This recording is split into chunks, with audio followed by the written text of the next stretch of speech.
rivalry. Every week in the SEC is life and death. Where football is not just a game, but a religion. We wear our school colors like a badge of honor. Go Tigers! They wear the uniform to uphold our passion. Go Vols! Hey, fighting Tigers, fight all the way. Their passion is endless. Our time here is finite. Rock it up, you'll always be To wear the jersey. To represent the colors. To pursue the dream. To live the fantasy. I will always be a Tiger. The Vols will always be a part of me. Don't ever underestimate the heart of the Volunteers. One play to win the SEC East for Tennessee. Big pressure. Big sack from behind. The game is over. It'll be exciting in Atlanta, Vargas. We're all in. Demetrius Byrd, he is interfered. Touchdown! Tigers to the end. Intercepted. Arkansas wins. No regrets. This is my last chance. My final opportunity. To win. To play. For the LSU Tigers. For the Tennessee Volunteers. For the SEC Championship. For the SEC Championship.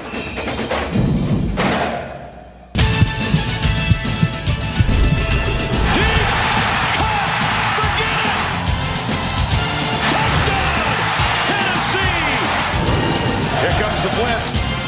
Fumble. LSU has recovered. How about that effort? For the win. He nailed it. We welcome you to the Georgia Dome in downtown Atlanta and the 16th Southeastern Conference Championship game.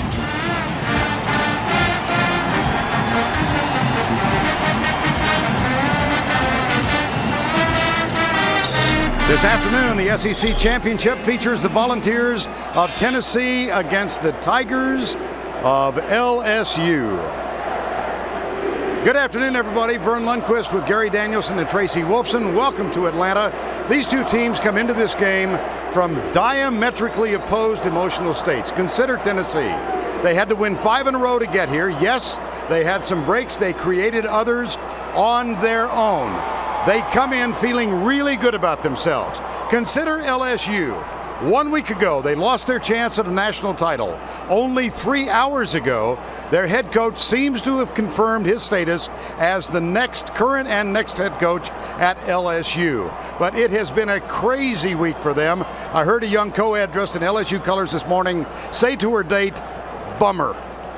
How does this affect these young men, Gary? Well, we've been with them all year, right, Vern? I'm exhausted, and you cannot hide from the modern media. It goes through every nook and cranny, and I'm sure there's no way that LSU and Les Miles could hide all this, on the periphery of this football team. But sometimes this football team, this football field right here is a sanctuary for these players, and I think this team will look forward to coming out on the field today. Well, Gary, they also have the question mark involving their quarterback, Matt Flynn. Yeah, I was ready to talk about Glenn Dorsey saying he's the key, but I really think when a quarterback is nicked, this is the key guy. Matt Flynn, it appears that shoulder that he injured against Arkansas is going to keep him, at least early in the game, in emergency status. That means that Ryan Perrilloux, the USA Today Player of the Year, is going to be the quarterback. Now, if I'm LSU, I'm going to try to convince Ryan Perrilloux that that's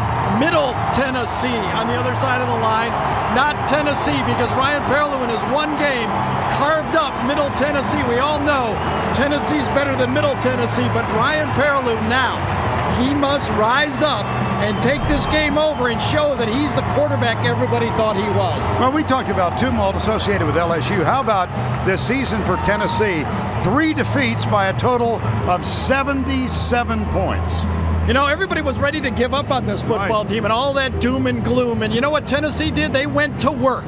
and the season started the way it's ended. Eric Ainge is going to have to be the guy. They don't match up, Tennessee doesn't, in every position. But sometimes a quarterback can have a special day and carry his team. If Eric Ainge can do that, he can improve the matchup on the field and make his team have a chance to win this game. And his team is first on the field. A large group of supporters here to welcome the Volunteers.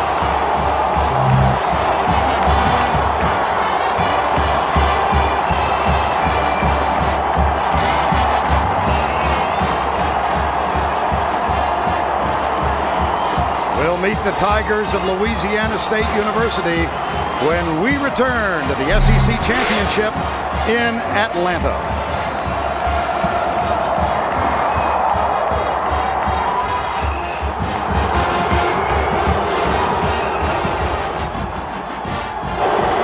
Well, they jumped the gun on us. Here come the Tigers of Louisiana State.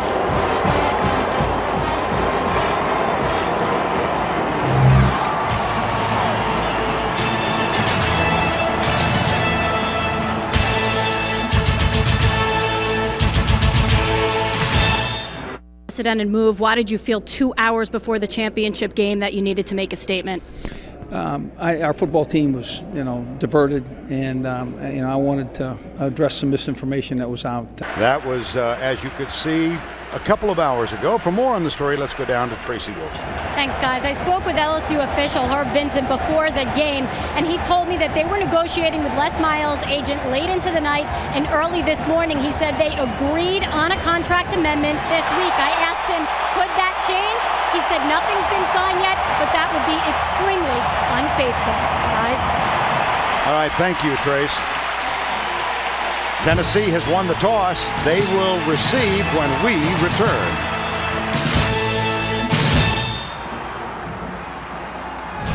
CBS Sports coverage of the SEC Championship game, presented by Dr. Pepper, is sponsored by Bud Light, Pontiac, Sonic, and by Dr. Back in Atlanta, where Tennessee won the toss, elected to receive to begin the game. Experience SEC college football on CBS, brought to you in high definition by Sony. This is the 30th meeting overall between these two. 5th appearance in this game by Tennessee, 4th for LSU. The Volunteers won 2 titles in the 90s. LSU won twice. They seem to appear here every odd number year, 2001, 2003, 2005, and here they are with Sean Godet getting set to kick off. The deep men, Dennis Rogan and Lennon Creer. Short. Oh my goodness. Almost recovered by Chad Jones. Almost caught by Chad Jones, but it's going to be a penalty because Tennessee signaled for a fair catch and Jones impeded the ability for Tennessee to do it.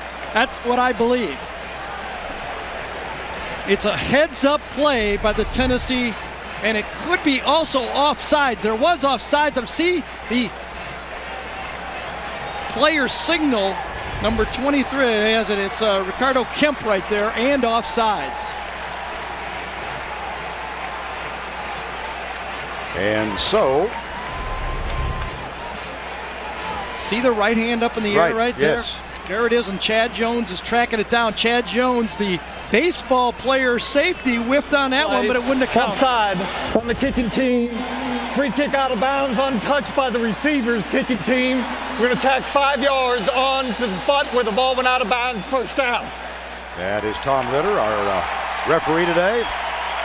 And the lineups, first of all, for the Volunteers, presented by Dr. Pepper. At quarterback, take a look at the number of times Eric Ainge has been sacked.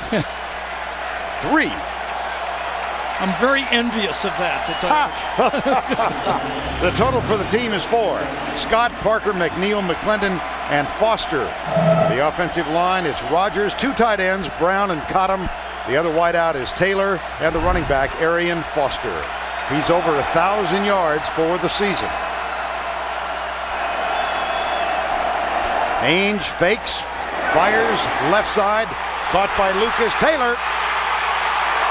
That's his 72nd catch of the season. And it's a pickup of 14 yards. He has maneuvered this team on that first drive, hasn't he? And he starts out hot again. Really solid senior season. The young man who came back to Tennessee from his home in the Portland, Oregon area. Taylor with the first catch of the ball game. Double tight end set again. Here's the handoff to Foster. He finds room and rips up the middle inside the 40. This, at one point this season, was the top-ranked defense in the United States. And the secondary, Zenon, Danny McCray for an injured Curtis Taylor. And here's the handoff on second down, right side. Foster leans down near the 35-yard line.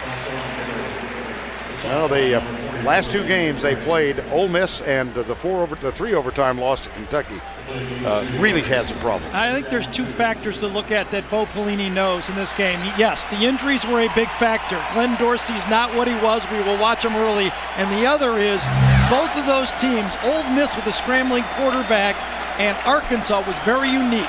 New quarterback in, Jonathan Crumpton. A runner. And he's under center on 3rd and 2. Comes right, pre-snap penalty. That is their first charge timeout of this half.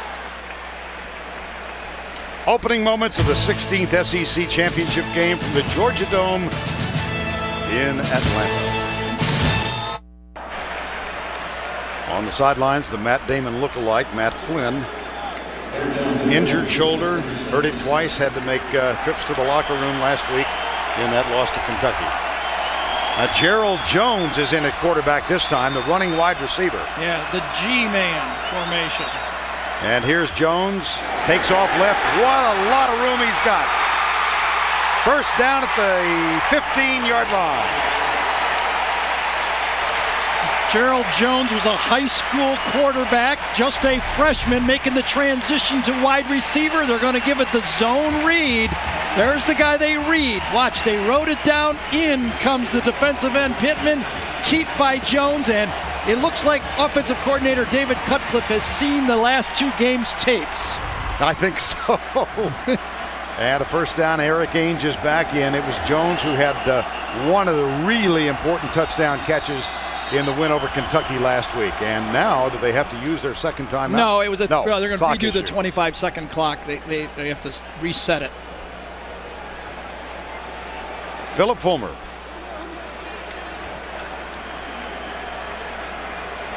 There's a man who is very familiar with the lives of cats and how many there are. Mid-season, they were howling for him, for his job. Now they win 5 in a row, and there's talk from Mike Hamilton, the athletic director, about a contract extension and a raise. First down and 10. Foster knifes through and gets down to the 11-yard line. Arian Foster is Tennessee's version of Jacob Hester. He reads the blocking very well, catches the ball out of the backfield, pass protection, and just is an all-around dependable football player. Second down and 5.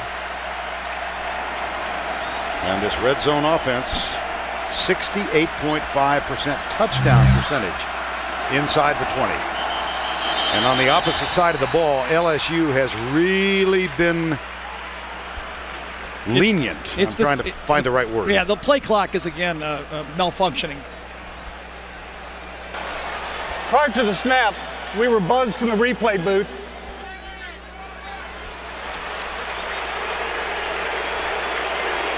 And Vern, you're right on about LSU's red zone defense. It has been a problem all year, and it's not a good matchup against Tennessee.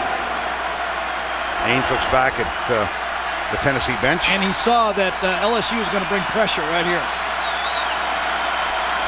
2 wides to the right, 1 off to the left. Ainge back to throw. Oh, it's almost picked off. It's deflected, and that is a touchdown. Chris Brown, number 28, 11 yards. Volunteers first on the scoreboard.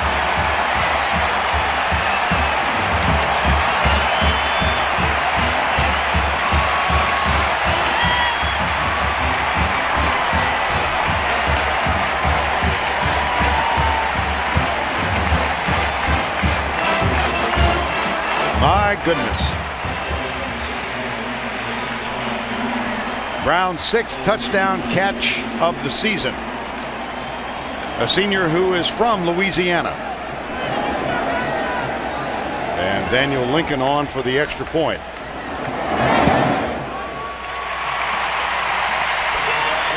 It was actually a perfect call by LSU. They go inside, but watch Kirsten Pittman right here. He starts there, but then he backs up to here to get the crossing route across. It should have been intercepted. In and then back out right there, and he misses the interception. A perfect defensive call, and Tennessee gets 7 points. Boop, boop. Zip, 7-0.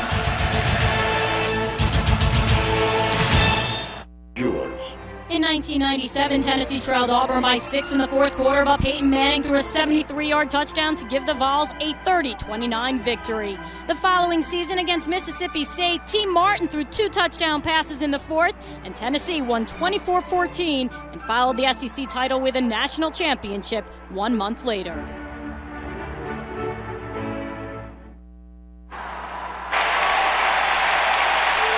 Chris Brown, the tight end, with the touchdown catch after Kirsten Pittman almost took it and went the other direction. 6 plays, 57 yards, took 3 minutes, and again Tennessee has scored on its opening possession. Britton Colquitt will kick off. Trendon Holiday, who missed last week with an ankle sprain, he's got a touchdown return on a kickoff this year, as well as one last year. 5'5", 160 pounds. And he, as we have documented throughout this season, was the runner-up in the NCAA Division I 100-meter dash last spring. He'll take it from a yard deep. Runs into Tennessee traffic at the 23-yard line.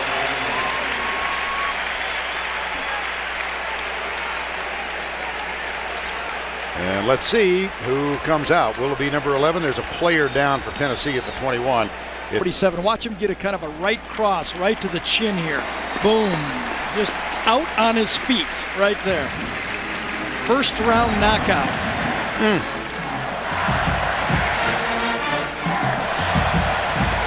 So here's Ryan Perilou. Grew up and played East St. John High School, about a half an hour from downtown New Orleans. Signed initially with Texas, then transferred or decommitted. Here's the handoff to Hester, right up the middle. And a quick opening strike for the Tigers of Louisiana State. He will be playing football for a long time. That's my prediction. First down and 10. Here's the handoff to Hester again. He goes right this time. Nothing doing. Well, defensively for the Volunteers, and this secondary is a little suspect. Mitchell, Bolden, Dan Williams, who had the field goal block in the win over Kentucky, and Reynolds at the end. The linebackers in the middle. Gerard Mayo is having a wonderful year. McCoy and Carl on either side. Brett Vinson is the guy who just got that shoulder and went backwards on the Jacob Hester run. Hefney, Berry, 2 freshmen starting in the secondary for Tennessee. Here's Perilou rolling out. Fires it. First catch. And loose down the sideline is Keith Zinger. Number 89, that's his second catch all year. The 2 fumbles, one by Ryan Perilou, the other from Keith Zinger. Perilou pitches, and it's Keelan Williams to the 30-yard line.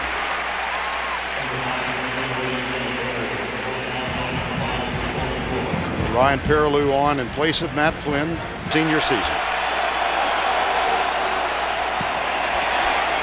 High pass, incomplete.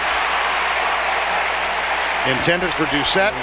Eric Berry was in the neighborhood. And Eric Berry is a true freshman player that has started every football game for Tennessee. We saw him early against Florida when he had that long interception for a touchdown, and I'm telling you, he closed on that football. Now, here's the part, Matt Flynn on the bench, here's the part that Matt Flynn will be most missed. 3rd and long. Holiday is in. Perilou has backs in the eye. Hester is at fullback. Holiday, the tailback. They hand it to Hester. He's got room. He's got a first down and out of bounds at the 13-yard line. Jonathan Hefney, the lone defender, and he did force him out of bounds, but it's a first down for the Tigers out of the gun this time. Perilou looks for a block. He got a little brush block from Doucette, and he's inside the 10. I did ask offensive coordinator Gary Croton, what will he do if Perilou is a player all game? Well, second down and 4 at the 7. As we mentioned, he had one start this year. That was against Middle Tennessee. Uncovered player in the left slot. Well, they finally adjusted. Yeah, that was Tolliver. Here's Perilou. Caught and dropped. Gerard Mayo had 19 tackles against Kentucky in the 4 overtime game last week. See, now here's the challenge for LSU. With Perilou running this spread formation, Tennessee says you're going to have to prove it to me that you're willing to throw the ball, because we're going to come at you and play the quarterback draw. If you throw it, you throw it. You might beat us, but John Chavis is going to put his money on the fact that you're going to run him more than throw him. Let's see if LSU has some type of offset versus that. 3rd and 10. 5 wides. LSU called timeout. That's their first. 8 minutes, 36 seconds to go in the opening quarter from the Georgia Dome. Well, let's look what happened here. LSU called timeout and Les Miles is working his quarterback. He said, it's not your fault. We didn't like the work. So he's telling Ryan Perilou, don't worry about it. That was from the bench. Just keep positive. Good coaching. Tough to keep your composure when you're used to playing. I know, that's for sure. Can't do a thing about it. Matt Flynn. 3rd and 10. Some type of wide receiver screen would be safe. Blitz. Down the middle, Doucette, hit and drop.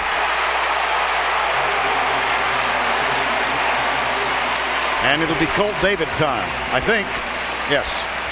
I'll tell you, there's no doubting Ryan Perilou's abilities. I mean, his arm strength, his physical stature, his speed, but he still hasn't obviously learned how to read defenses to the level of Matt Flynn. Colt David, 23 of 29 for the year. This is from 30 yards away. And that was a new holder because Matt Flynn is his usual holder, so that worked out well. It was Ryan Perilou. So you throw over the middle. Tennessee only rushes 4. You got to find that robber, and early Doucette found him. We are deep in the NFL season on CBS, and here's the lineup tomorrow. We've got 5 games in the early slot at 1 o'clock, regional action. And the late games, Cleveland at Arizona or Denver. A lot of experience. He backed up Jamarcus Russell for 4 tough years.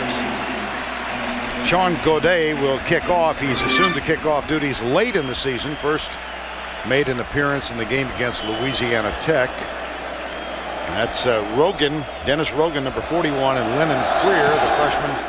So a couple of youngsters back, and this will be Lennon Creer at the 1-yard line. Slips and falls down at the 20.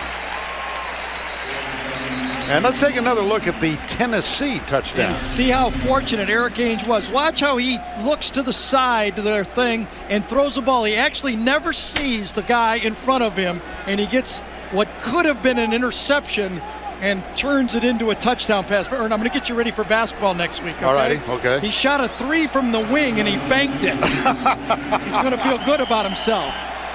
It leads me right to an early promo. We're going to have Indiana-Kentucky basketball next Saturday. Billy Packer is revved and ready. First down and 10. Arian Foster, the running back. 7-3 Tennessee. Here's the handoff to Foster. Bounces it to the outside. Craig Stelz cannot make the tackle until he reaches down and grabs the back foot, the trailing foot. 12-yard gain. He's such a valuable player, because he reads it. This was designed again to go to the left. By the way, That is the seventh straight play Tennessee has run to the left towards Glenn Dorsey. So they're testing him early to see if he's the Glenn Dorsey of the first half of the season or the Glenn Dorsey of the second half of the season. First down and 10. Play fake. Ainge looking left. Pumps once, then nobody open deep, so he throws it away. It was just a two-man pass pattern that time. And again, if you're gonna send two guys out, you avoid the sack. Well, Dorsey chopped at the knee in the Auburn game, hampered by the bad knee, and then that was giving him problems. Second down and 10. This is Foster. That's Luke Sanders. Now let's go to Tim Brando for the home. They're actually ahead of LSU in the BCS standings, though LSU beat them by 41, Vern. Okay, Tim, I thought I was going to hear you try and unravel that in 7 seconds. Here's Ainge, the blitz coming from Highsmith. It's incomplete. 4th and 9. Highsmith comes, Jones comes, everybody came on that one. Getting there, they did not blitz. And it was a conversion on 4th down, and they wound up winning the game.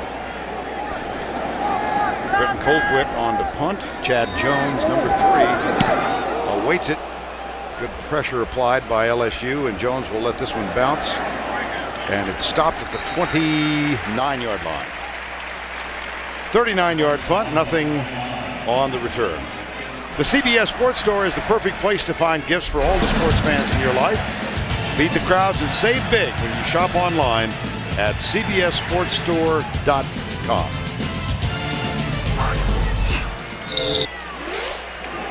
Ryan Perilou, 1 of 3 on his first possession.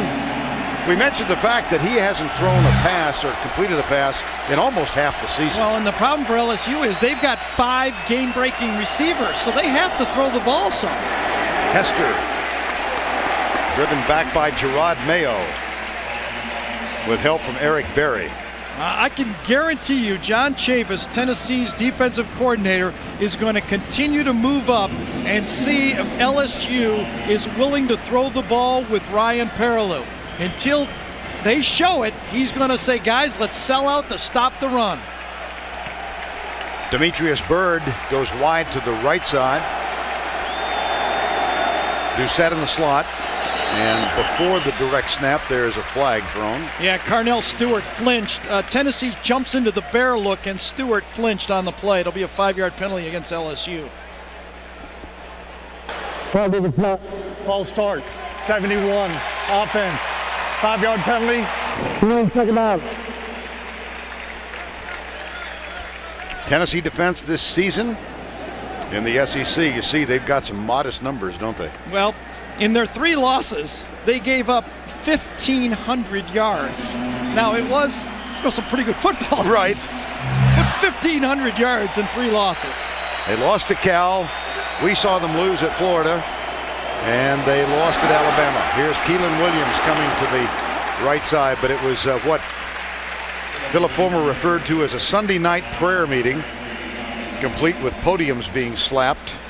After that loss at Alabama, they've won 5 in a row to earn the right to get into this game. Man, the other thing he said, I think is right on. I've been on some of those teams. You know, everybody was talking and leading and telling everybody what they wanted to do, and not enough guys were going to work and doing it. And finally, they just said, let's go to work and do it. And they're in spurts playing much better defense. They're still vulnerable, though. 3rd and 1. That's Dixon, who started in motion. They hand it off. Hester. He's a pretty good option, isn't he? Yards. First down and 10. Jacob Hester. And timeout is called by LSU. It comes with 5:17 to go, first quarter. Round. And then our Survivor Island guy of the year, Philip Fulmer. Everybody had him dead. He's not dead, and he's leading 7-3 in this football game. Well, our colleague Tony Barnhart said of Fulmer, he was at the South Carolina-Tennessee game. Here's Perilou with a pitch. Right side, Keelan Williams. He's a speedster. First down at the 27-yard line. Carl Scott now comes in at running back. Hester lines up in a wing to the left side. The fullback, tailback, and they do not throw it to him. It's Scott. He's got a blocker in front, and he's got yardage to the 11-yard line. See any big 79s on the field like that? Oh, he makes the ground tilt. First down and 10. 4:40 to go, opening quarter. Perilou with a change. It's Hester, left side. Inside the 10, tackle made by Gerard Mayo.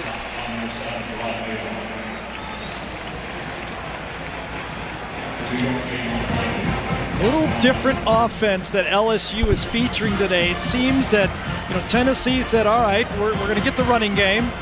But the option, even though I'm sure they were ready for it, has given them a little bit of problems and opened up this football game. Now you can run the option from this thing too. Tight end Richard Dixon comes to the left side, the short side of the field. It's a blitz. Here's the option. The pitch back to Hester. Loses it. It's out of bounds. It will be LSU ball. And it will be third down and a bunch. Call this the Pistol Pete shotgun right here for LSU and Pistol Pete Maravich, my favorite basketball player. Come down, pitch it. Pitch was just a little bit too far in front of Jacob Hester on that play. And so third and 12. 7-3. Tennessee scored on the opening possession of the football game. Matt Flynn out with a shoulder injury. Ryan Perilou getting only his second start of the season. That's Brett Helms, the junior center, who looks back at him. Number 74.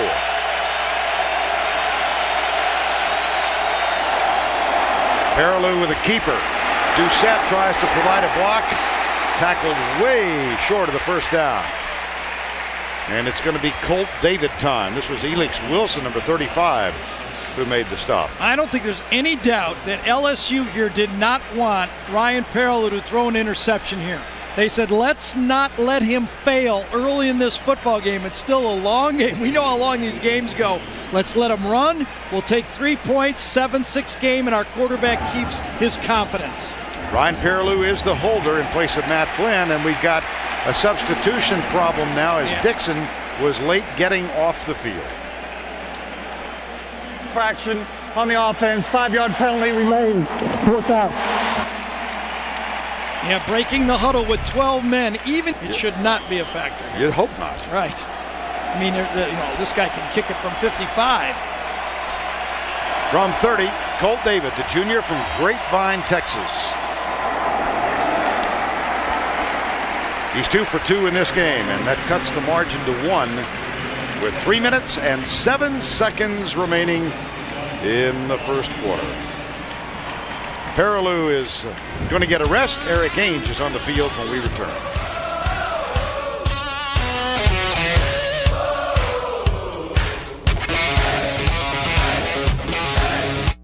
Aren't they? Yeah. You want to join me in Bloomington next week? 3 or 4 days off. Yeah, get home and change the clothes. Sean Gaudet will kick off now. 9 plays, 58 yards, 3:57 on the clock. And the deep men are Rogan and Lennon Creer.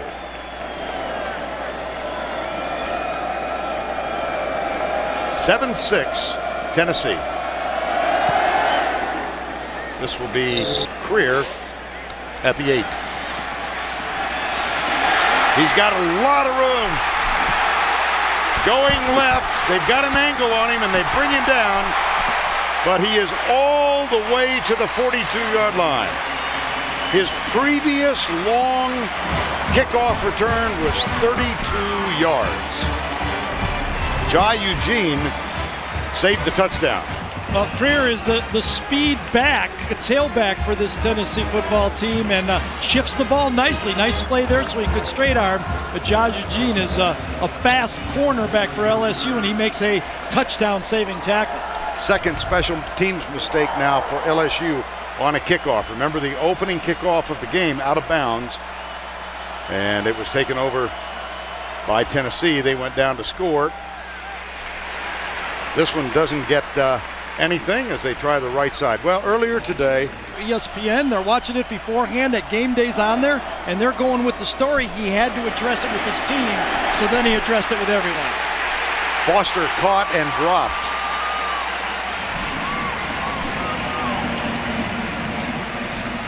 Les telling Tracy before the game began. We haven't even talked about the Bo Pelini situation yet. Supposedly named the new head coach at Nebraska. 3rd down and 10. Ainge out of the gun. Blitz coming. Ainge, nice job to get rid of it. Stelz with a fine tackle on Austin Rogers, number 21. And it'll be 4 down.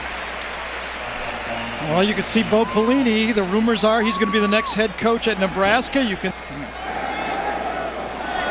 Here's the punt.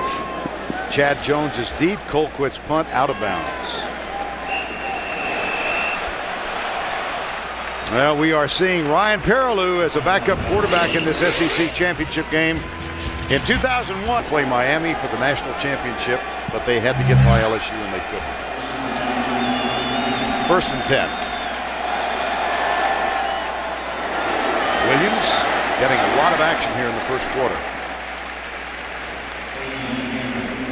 And one of the things that it appears to me that LSU is doing a good job in managing Ryan Perrilloux is less as Ryan Perrilloux's held his own.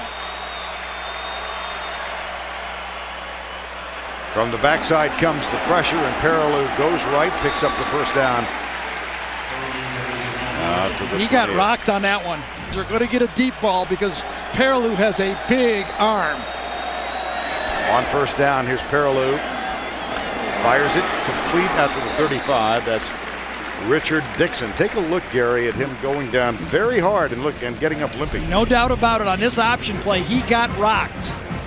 You could see it as he got hit. He got spun very hard, and he came up limping, maybe his right ankle, right knee. And he got up and he took a shot. You could see it and recognize it. Yeah, right in the thigh. Right thigh, it looked like. Now, I could transfer anywhere, but it looked like he took the shot right on the thigh.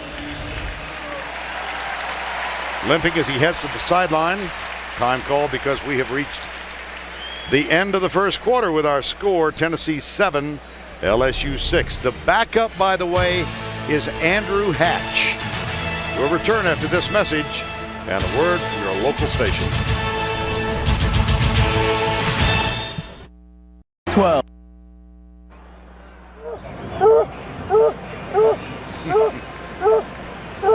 The Smokey is like those cheerleaders that do push-ups for every point, exactly. Right? Yeah. Right now he's telling them the quarterback's hurt, blitz. And they're gonna. Quick flip, Perrilloux. Out on the left side, Brandon LaFell with a 1st down for LSU. And Ryan Perrilloux limping a little bit. Yeah, and see, that's what's important is he took this hit from Eric Berry, either on the right thigh, left ankle, I don't know, but it affected his legs. But when you have those weapons at wide receiver, you got to use them. I mean, you just have to use them. LSU's offense will not be able to move the ball against Tennessee all day if they don't use their wide receiving weapons. We've got Hester in the running in the backfield. Keith Singer steps off the line and looks back. Here's Perrilloux on 1st down and 10, second play of the second quarter. Drills it, it's tipped and incomplete. Xavier Mitchell got that one. Well, Gary, assess Ryan Perrilloux's play so far. Okay, I think about what the coaches were hoping for. He didn't get him beat early in the football game, and they're assuming he'll get better in his football game right now. You know, they've got a quarterback, Nick. Their defense has been in a lot of plays. They're batting down passes. If I was Tennessee also, I'd be beware of the deep ball because it is coming. You get a pass knocked down, they're going to go deep. If you are a believer in omens, you're believing that Tennessee will win this one after that graphic. Here's the pass to Doucette out of the right side, and Doucette slips and is down. That'll be a gain of 6. Let's check in with Tracy Wolfson. Thanks, guys. I spoke to Brett Bankston, the LSU's orthopedic surgeon, about shared this week. Perrilloux got 60%. Hatch got 40%. 3rd down and 5. Tennessee with 3 down. They bring 4. Perrilloux with time. Dixon, the tight end, has a 1st down and 4 more yards. The umpire, and you hope that the defender gets bumped. It's a great run. Perrilloux high with his first 2 passes. He's now 6 of 9 for 74 yards. First down and 10. Here's the toss. Diving try defensively was missed, and Hester gets a couple of yards. Well, Matt Flynn is the starter. He is in his first year as a starter, and there's Carl coming off with an apparent injury. Matt Flynn unable to go today, we think. Had a third stringer who was on a Chilean mission last year. Knocking on doors. Yes. Hester stopped. It'll be third down. Tennessee's getting a lot of third down opportunities with good defense right here. LSU is already at their 6th third down opportunity. Now they've done a little of everything. They've run Hester from the fullback spot, they've run the option, and they've thrown the ball. So if you're Chavis, what do? Do you come after parallel or not? Already third down and 8. They stunt defensively. Little screen pass right side. Hester gets a block. Hester to the 30-yard line. That will be close. He's just short of the 30. And you just know that Les Miles, if they don't get it, is going to say, well, we've done this before. That's for sure. You know, again, another call to protect the quarterback. 3rd and long. You don't give him something he's going to make a mistake at. You give him something and he gets it out of his hand, and you take your chances on the screenplay. Louisiana State famously 5 of 5 on 4th downs in their win over Florida. Equally famously stopped short on 4th and 2 in a triple overtime loss at Kentucky. They're going to have to burn a timeout here, I believe. They sure are, because the play clock is at 6, and they're getting ready to go for it on 4th and 1 here. Remember, the option is alive. Does Tennessee play wide gaps and protect for the option, or do they pinch? Sean Jordan leads the way for Hester. He is hit behind the line, and he is stopped.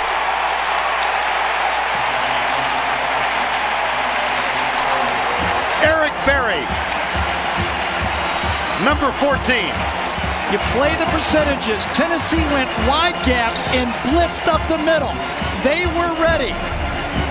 Watch Tennessee fill inside with the linebackers, and the defensive line takes outside shoulders. That was a great call. That's what I suspected with the option. They blitzed inside and had their defensive line play outside shoulder heavy. Chavis guessed right. Hester now 9 for 46. Here's a play fake. Ainge into the flat. Dropped by Austin Rogers.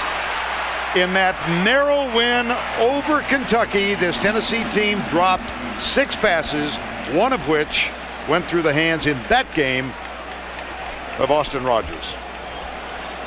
John Chavis on the 4th down play. Well, I'll tell you, this team was rocked for a lot of plays, and Chavis said that I guessed right. I did. 2nd down and 10.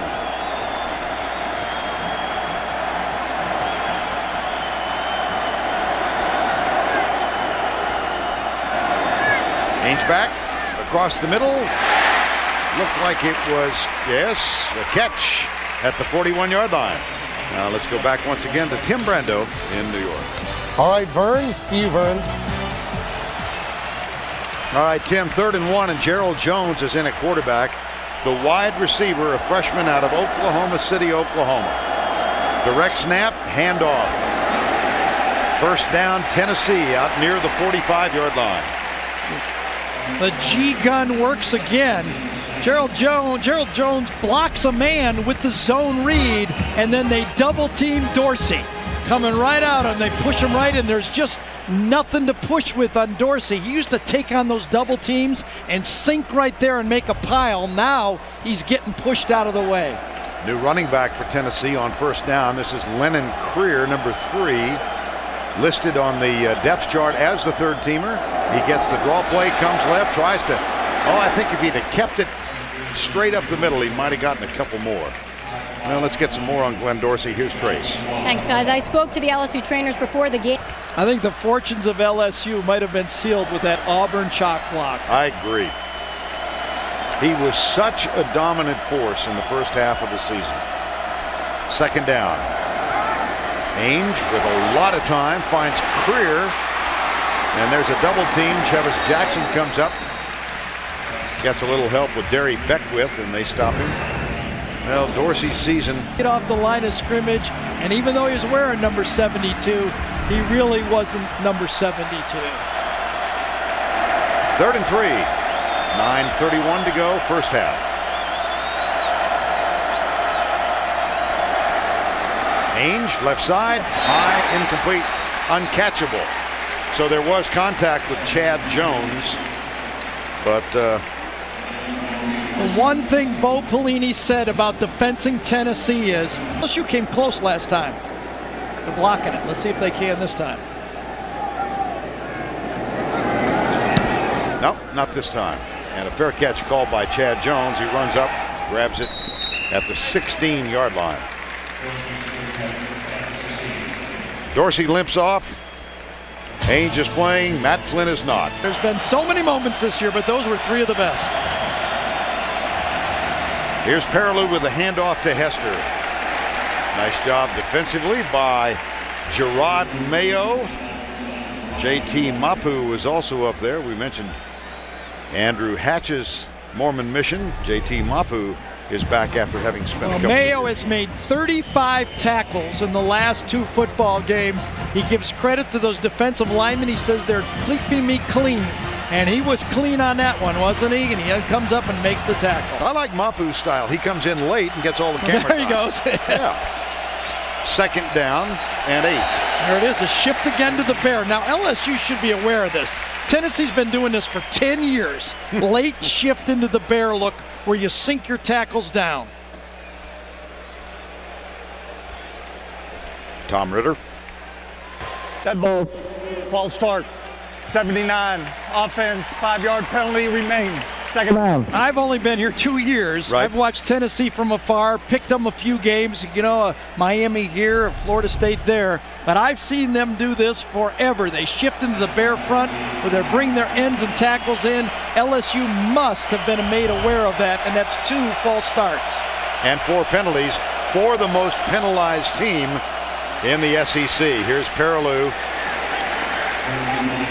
Gerard Mayo had just a brilliant game in that 4 overtime victory against Kentucky with 19 tackles last week. Well, we talked to Coach Chavis, and he said, they officially had to play 110 plays, but if you count penalties and do-overs, our guys actually played 119 plays, and 2 of our safeties, Eric Berry and Jonathan Hefty, played all 119. I'm sure Mayo was in for most of them. 8 tackles already. It's 3rd and 7.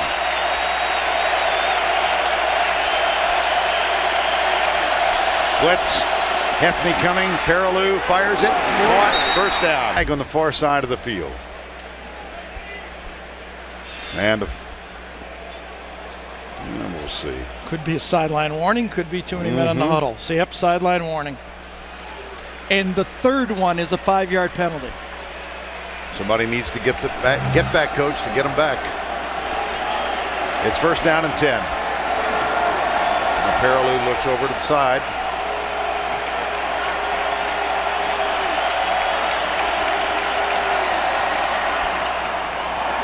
Keelan Williams trying to get outside, slips the tackle of Eric Berry, but then Berry gets up, and now the chase is on. How about the block?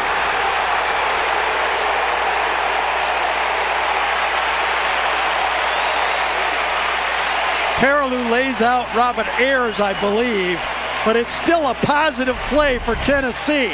And they are beginning to be a force on the defensive line. Berry misses him once, misses him twice, and watch Perilou get Robert Ayers right there up high. Perilou will get bragging rights on that play, but it was still Tennessee that forced the tackle Xavier Mitchell all the way back at the 16-yard line. Absolutely, and Tennessee has to be disciplined to think about that. Forget about the knockout block. Think about them losing 12 yards. Officially, we'll make it 14 and call it 2nd and 24. Here comes the blitz from the left side. They got him. Fumbled. Yep.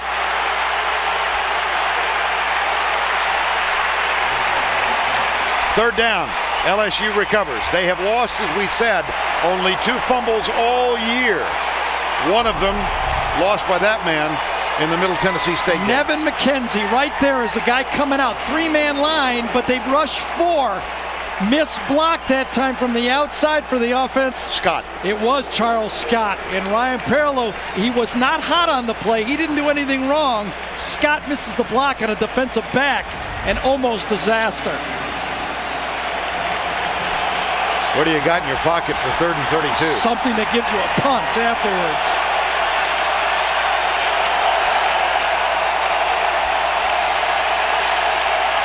Delay. Flag thrown. This will be a pre-snap penalty. And in all likelihood will cost LSU an additional 5 yards. Well, Tennessee's got a drive going here now. Yeah, they do. You're right. It's the best they've moved it since the opening drive. Hold to the snap. Delay of game. Number 11 on the offense. Half the distance to the goal. Delay slow down. Oh, to be the underdog sometimes, huh? Have everybody talking. LSU's talking about we should still maybe be number 1 if we win this game. And Old Tennessee, they just go to work every day in practice, sneak into this football game and say, we're here.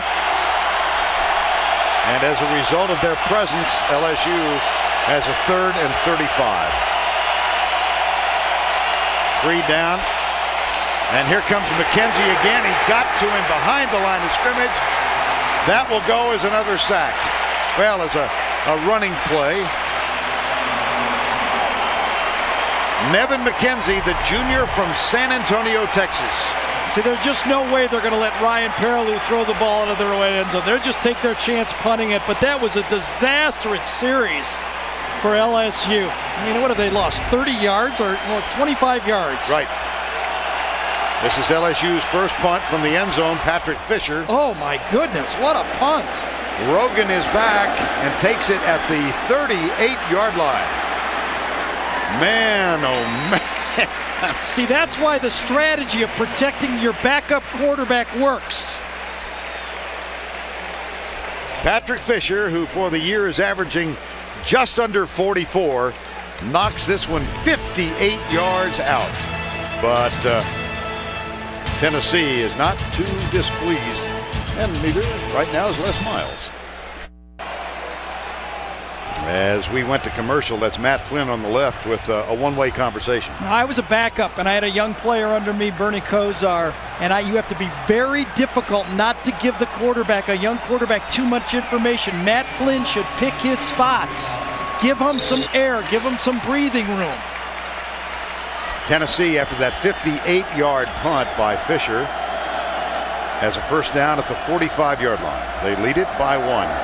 There's a play fake, and Ainge comes near side. Chevis Jackson had both hands on it. Can't come up with his 5th interception of the season, but he does knock it down. It was intended for Kenny O'Neill, seldom used wide receiver. Well, Jackson's probably down in 10. Tennessee scored on its first drive of the ball game. 2 LSU field goals. Here's Ainge, flips it out left side, and that's dropped by Glenn Dorsey. Not in there. I actually think this is a good move. I wish they would have used it last week. He's not a pass rush guy now. Pelini goes to a 3-man front. 3rd down, 10. Ainge back, little pressure, and it's incomplete up at the 50-yard line, intended for Foster. There was pressure coming from the backside. Foster can't hang on. It'll be 4th down. See, that is, you start out first. The touchdown in the subsequent 4 drives, a total of 37 yards. Very obvious. Colquitt is on to punt. Chad Jones moves up to the 15 here. Oh, what a nice high punt. Way up in the air. Fair catch. Called by Chad Jones at the 10-yard line. The latest of the kicking Colquitt family. 45 yards on this one, nothing on the return. This is the SEC Championship.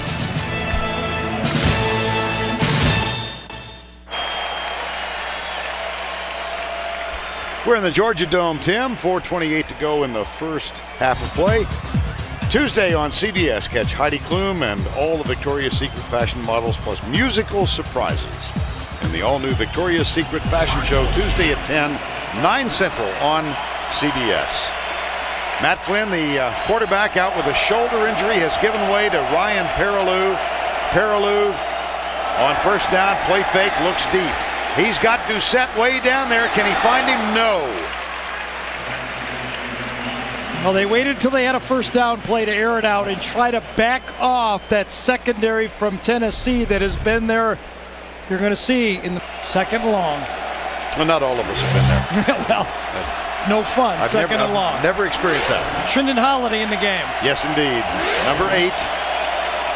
They hand it off to Hester. He gets into the secondary. First down, Jacob Hester. Wow. Guards Gary Croton, who former head coach at Brigham Young and Louisiana Tech in his first year as the offensive coordinator here. Hester again at left tackle. Johnson and Richard Murphy are the two in the backfield now. Second down and 4. Option, pitch. Murphy comes right. Not much there.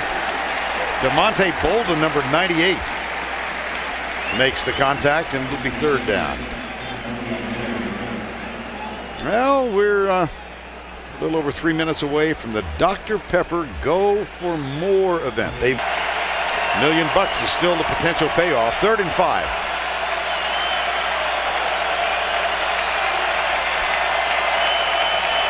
Three down for Tennessee. They're going to bring the blitz. Perilou, he's got him. It's Bird to the 50-yard line. The football. Gain of 23, 2:25 to go before the halftime break.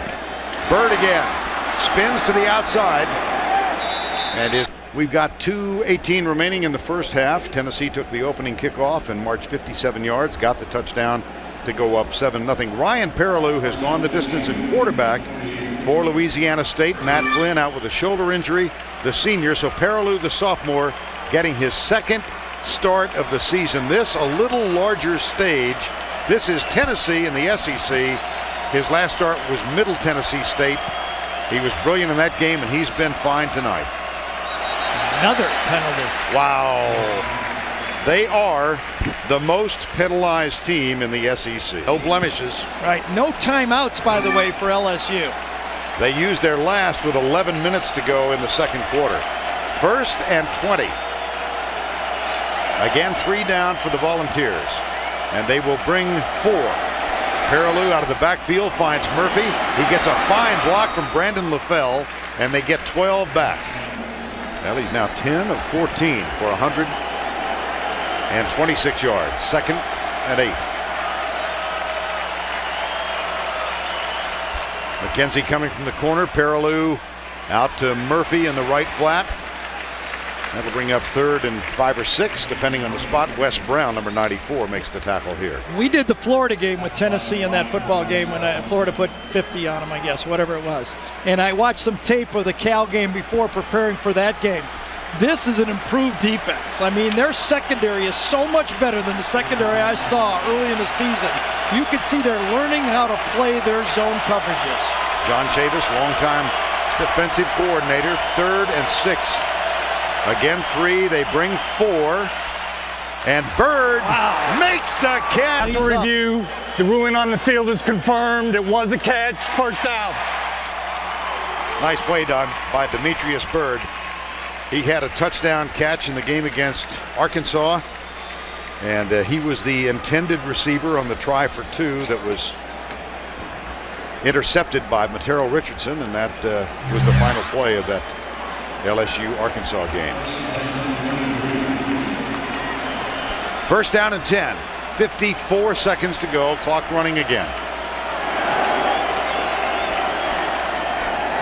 Left side, Doucette. He's got big Saron Black in front. And I do mean big Saron Black. That's the 10-yard line. Took advantage of it. And now the ball spiked. And so the clock stops with 38 seconds. Notre Dame in 90. 2nd down and 10.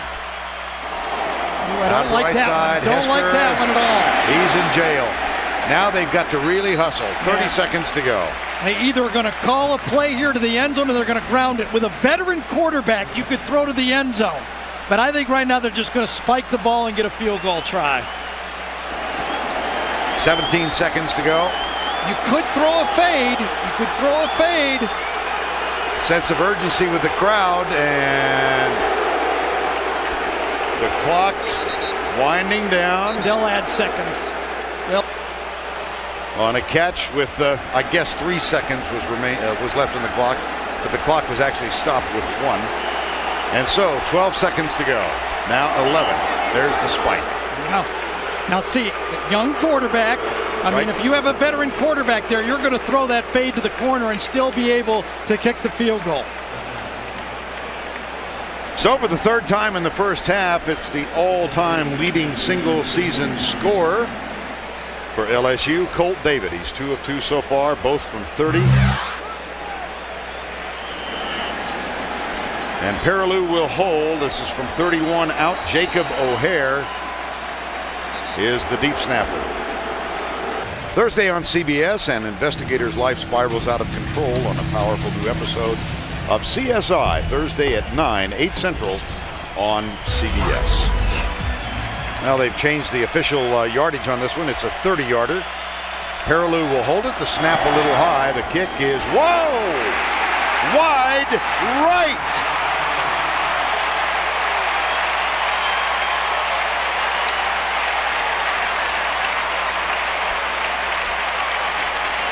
When you upset a team, some things have to go your way.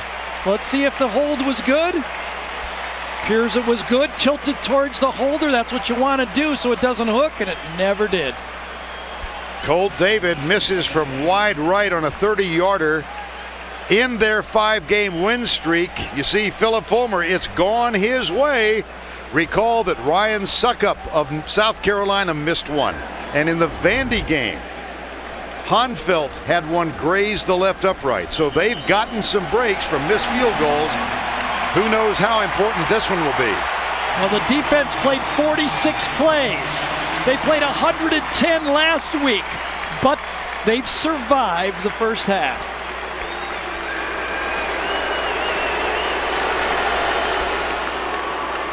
Let's go down to Tracy, who is with Les Miles. Thanks a lot, guys. Coach, how would you assess Perilou's first half performance? Good. He's throwing the football well. He's making the checks. You know, we have to manage we're down in the short field, you know, backed up. We got to manage that better as coaches. But, you know, I think he's given us every opportunity to win. Would you have made a different decision on that 4th down call if Matt Flynn was in the game? I don't know. It's probably the same call. How about the focus of the team? This was the concern. Do you like what you've seen from them? Yeah, I like how we're playing. This is going to be a second half game. We knew that. Thanks a lot, Coach. Now, Philip Fulmer, his team has won 5 in a row to get into this game. They have the lead at the half by 1. Coming up, Dr. Pepper's Go For More event when we return after this message and a word from your local station. Back in Atlanta, the Georgia Dome, the SEC Championship presented by Dr. Pepper, with Tennessee enjoying a 1-point lead at the break. And time now for the Dr. Pepper Go For More contest. Here are the rules. We have 2 contestants. They have 30 seconds to simultaneously throw 10 balls from the 5-yard line.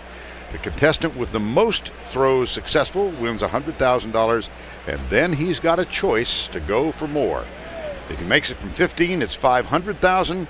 If he makes it from 23, he wins $1 million. Let's go down to Tracy Wolfson. Well, I'm here with both contestants. Mike C. Here's Trace. Congratulations, Scott Davis. You're the winner. Will you go for more? Yes. Where will you do it from? $1 million line. Good luck. Let's hear it for Scott Davis. He's going for $1 million. Woo! Oh, he's got the sweaty palm. Did you see him rub the shirt right there? There's his wife. Oh, he's just wiping again. Man, oh man. No. Ah! The sweaty palm. Oh, great. They're booing him. Oh, great. Well, we watched him warm up yesterday. He was almost on every throw from 23 yards. And pressure. You do it right away. Yeah.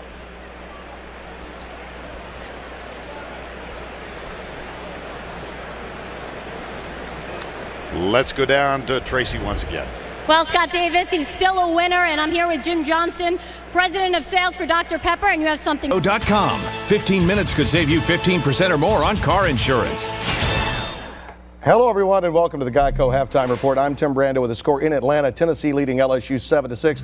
Spencer Tillman joins me. I'm curious, do you think Les Miles, who announced in a press conference 2 hours earlier today before the game, when he announced he was going to stay at LSU, do you think he woke up thinking he may be at Michigan next week, but after the bogus report said, you know what, you're not going to push me, I'm going to stay? Timmy, we don't really know, but this is what we do know for sure. Core values are what you do, not what you say. And what Les Miles did today, standing up for himself and the team, told me a lot about the character. He learned a tremendous amount from the predecessor, Nick Saban, who flat out lied about his situation. So again, who knows? Right. All I know is what he did. Matt Flynn not being able to play has made life even more difficult on him today, having to go with Ryan Perlew. Well, it's all about execution. As I said in our pregame, it's all about coming down and understanding it's going to come down to coaching. This game is 7-6, 1 point between them.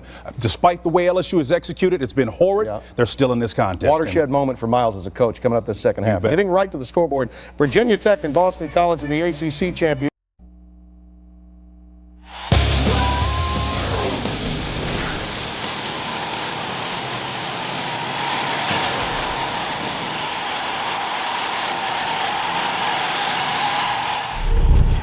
It's been another great year, partner. Oh, it's been wonderful. I love you, man. Love you too, Welcome back to our New York studios. As the SEC crowns its champion tonight, we thought we'd take a final look back at one of the most unpredictable seasons in years. So before we send you back to Atlanta for the second half, sit back, enjoy the ride as we leave you with our plays of the year. Bradford jumps up. He caught it. Touchdown! Touchdown! There's a snap, and that's a fake, and a flip over to David, and he is going to score! Holy cow, what a play! And he's airing it out for Manningham in the end zone. He's got it! Heading toward the uprights, and he has missed it! He missed it, and Tennessee has won in overtime! Stafford wants to go for it all right here. He throws to the end zone. Touchdown! Has room, tackle from behind. It's fumbled, and Tennessee is headed to Atlanta. Perry throws it now to Maddox, across the field to Barmore, to Thompson. Thompson at the... CBS Sports presents the Geico Halftime Report. Geico.com. 15 minutes could save you 15% or more on car insurance.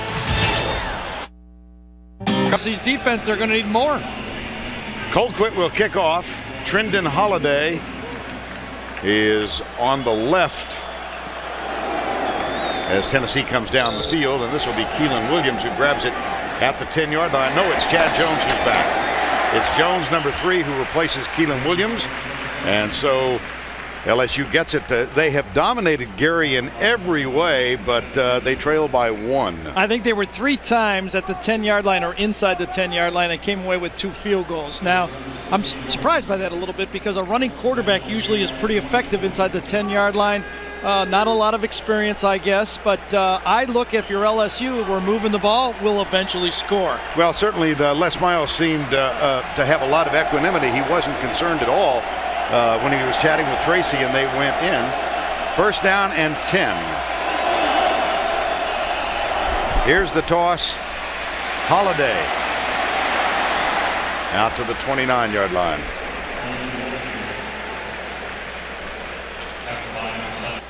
Well, I can read them. I mean, that's one advantage. I like when they're in orange. You know, it's funny. Coach Chavis said one of the reasons he feels that Mayo did not get enough tackles as a linebacker is because our road uniforms are hard to read from the press box. Well, we can testify to that. This is the first time they have worn the all orange since 1999. They look a little bit like moving dreamsicles. Second down and 4. Here's Holiday coming right. And let's take a look at the first half stats presented by Dr. Pepper. Well, a lot of check marks, not a lot of points. That's my expert analysis on that. You get paid a lot of money for stuff like that. Check marks are good, points are better. Third down. Bird and Doucette wide left. Holiday is still in the backfield alongside Ryan Perlew. Matt Flynn not playing with an injured shoulder. 4-man Tennessee rush. Perlew in trouble, pulls up. He's got LaFell way downfield. LaFell has to wait on it, but he makes the catch. Throw it when you got a guy that wide open. Jonathan Hefney giving chase. LaFell backing up a 48-yard completion. Perilou, LaFell, they've got the Doucette LaFell shoulder bump down solid. Here's Holiday, and he's down to the 17-yard line. Houghton has called a good game plan. They've run the ball just enough, thrown it enough, and he's earning more respect from his offensive coordinator. There's a reverse Doucette. Oh. Whoa! Rico McCoy, number 5.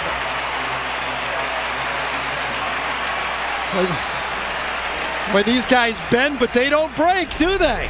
They are reading these plays. It looked like a play was going when McCoy is blitzing, and he does not go for the sweep. He sees it all the way. He saw Doucette coming as he was blitzing.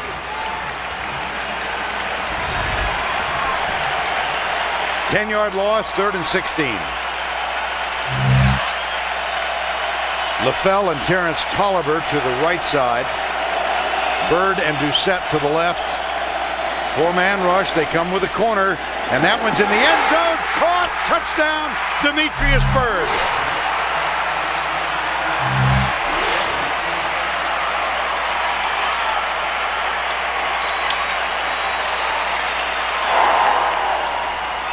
There is no way this play should have worked, but that was a Jamarcus Russell throw to the outside. Jamarcus Russell now with the Oakland Raiders, last year's starting quarterback. I'm getting an idea of why folks are excited about Perilou. Here's the extra point from Cole David. It's up and good. Watch how wide the safety was lined up. He was lined up outside the wide hash. Look at this. There is no room to throw that ball in that area. That safety. Down, caught by Demetrius Bird, number 2, off the arm of Ryan Perilou. 7th touchdown catch of the year for Demetrius Bird. Here's the kick taken at the 7 by Lennon Creer, the freshman. And good special teams. Let's go back to the touchdown toss. Let's figure out how far this thing was thrown, okay? Ryan Perilou lets this ball go. Sociology and history. You think I understand that? You handle the words, I'll handle the math. Okay. Oh, gracious. Here's the catch made by the tight end Brad Cottom. Only the 4th game he's been able to play this year. Broke a wrist in preseason. He is a load at 6'8", 270. And he's about a 4'7" guy, and he came back last week, caught that play against Georgia. Kentucky. Excuse me. Kentucky. That's all right. Blue, Kentucky. red equals Georgia. Yes, I got it. Blue. Or black. Black would equal Georgia. There you are. First down and 10. Well, I screwed that one up. Oh, well. No. Left side, Foster.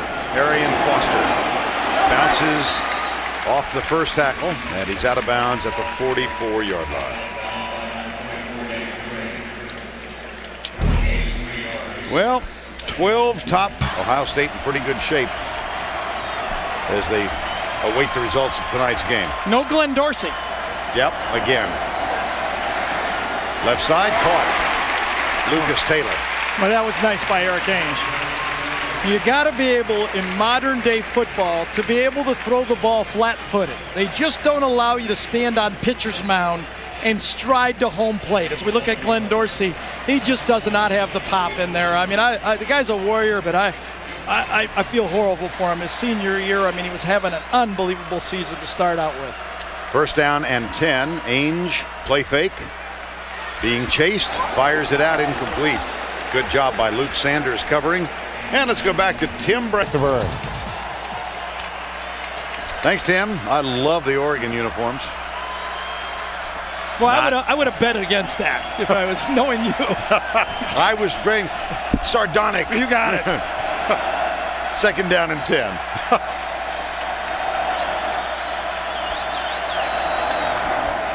Ainge, screen pass. Josh Briscoe, number 81. Down to the 35, maybe 36-yard line is where they'll mark it. Well, it's called a rhythm passing attack. And, a lot of credit goes to the offensive line, and a lot of credit goes to the design of the plays. Eric Ainge has less than 2.5 seconds to get rid of the ball no matter what. Now, that was a screenplay. That's unique. But all year, he's been told, pre-read, throw the ball, or get rid of the ball. Austin Rogers is the only wideout. Double tight end set on 3rd and 1. Foster goes right and has the first down.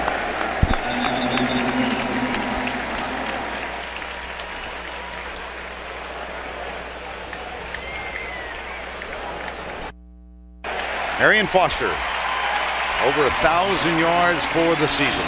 That's the 8th first down of the game for Tennessee. They had 4 of them on the first drive of the game. On the next 4 drives, they had 1 first down, and now they put together 3 on this drive. And Gerald Jones, the freshman wide receiver, is in at quarterback. He'll take the direct snap. Option play, Jones keeps it to the 15-yard line. Craig Stelz with the tackle. Boy, modern day football. You put together a game plan. You say Eric Ainge is going to be your quarterback, and all of a sudden you got one of these guys that are recruited as a quarterback / player, and look at all the things you can do from it.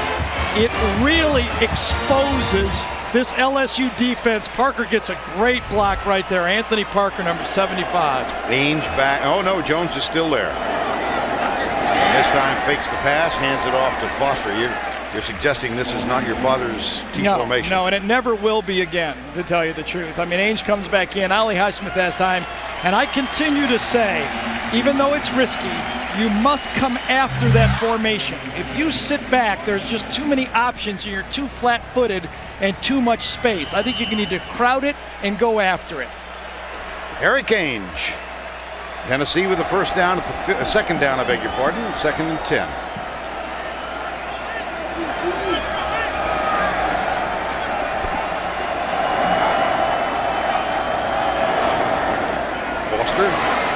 Ollie Highsmith. And also Derry Beckwith on that time, too. He forced it into Highsmith. You're plugging the Mender, no hurt early in the year, and now Glenn Dorsey. Here's Highsmith. It's 3rd down and 8. They're coming after it. If I know David Cutcliffe's knows, I'll tell you that. Change is made. Play clock at 3. And they come. Ainge. Interference. Yes. Interference. Absolutely. Chevis Jackson, it was intended for Briscoe. It'll be first down. No. Let's see. Oh, wow. Was there a pre-snap penalty on this? Here's Tom Ritter. Oh. There is no foul for pass interference. The ball was tipped. Ball was tipped. Didn't see that one. Let's see if we can see it now. I think it was Ricky Jean-François, number 90. I think it was number 90. Yes, it was. Just took some of the spin off of that, didn't he? Now, he's an interesting story, Gary. Suspended for a violation of team rules all season Regular long. Season. Regular season. The loophole. Right. And he is playing for the first time tonight. Field goal. Well, it happens to Tennessee. Daniel Lincoln misses. 13-7 LSU leads. Now the SEC moment presented by Sonic.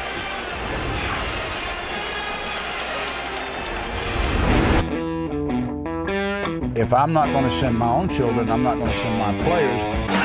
Fumbles the ball. It's loose. Tigers got it. Tosses the ball. Touchdown! Riggs over left tackle. Touchdown. Touchdown. Touchdown, Tennessee. Instant victory in overtime at Baton Rouge. Better not ever underestimate the heart of the Volunteers. Coach, 0-2 against top 10 teams on the road. What do you need to do to change that? I'm not worried about 0-2 against top 10 teams on the road. I'm worried. And so in the last 2 years, one apiece. And right now LSU leads it 13-7, 8:12 to go in the third.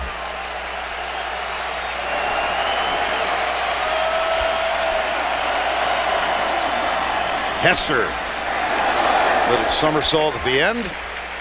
Now can the LSU offensive line, they've got the passing game established, can the LSU offensive line pound now? Charles Scott is in. Here's Perilou rolling out. Nobody open. Pulls up. Now he finds, oh no, right to the hands of Keith Singer. Jacob Hester. Fumble in his career. One lost fumble. That was the first game of his career. That was against Georgia, 2004. This team, collectively, the running backs have not lost a fumble in over 600 carries. Scott and Hester in the backfield. On third down, here's Perilou. Watch out. He lets it go as he is hit, and he's got a first down at the 30. Because all those receivers, there's only one leaving, Early Doucette. And Perilou has had some well-documented off-the-field issues, so fair to say he needs to show a little maturity. Here's Trendon Holiday all the way across the 50 and out of bounds. Texas, Oklahoma started it. Their first wishbone was in the annual Texas OU game. Football picked up by Eric Berry. No, it's not. Yes, it is Berry. Yes, he does.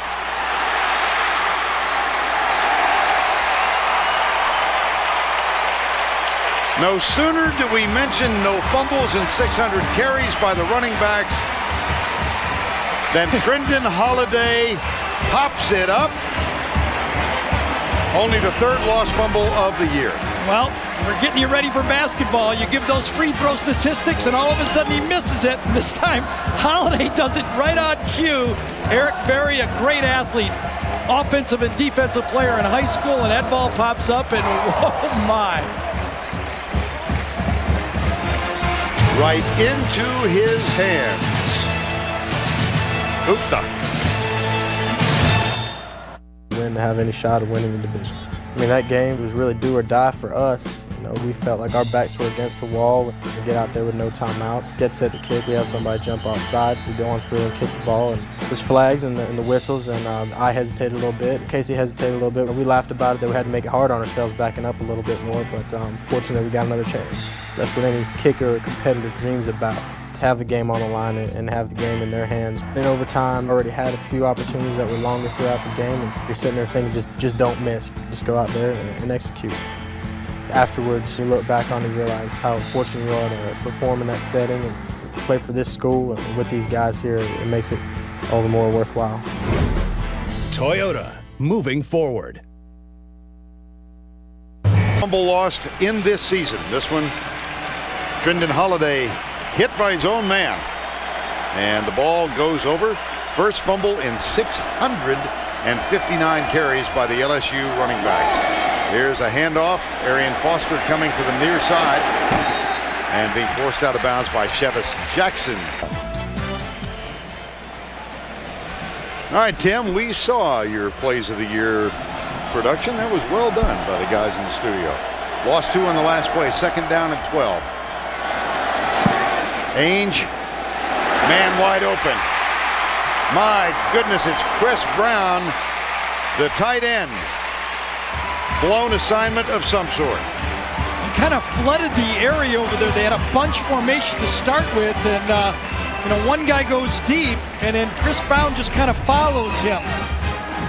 Deep, and then here's Chris Brown right here following him, kind of a trail route. Right behind Austin Rogers, Chris Brown follows him. And that's exactly what happens. Two guys in the same area, and a wonderful read by Eric Ainge. 24-yard gain, first down and 10, just inside the 45. Same bunch formation again. Look at this. 289 completions. A guy named Manning comes to mind. Here's Foster going right.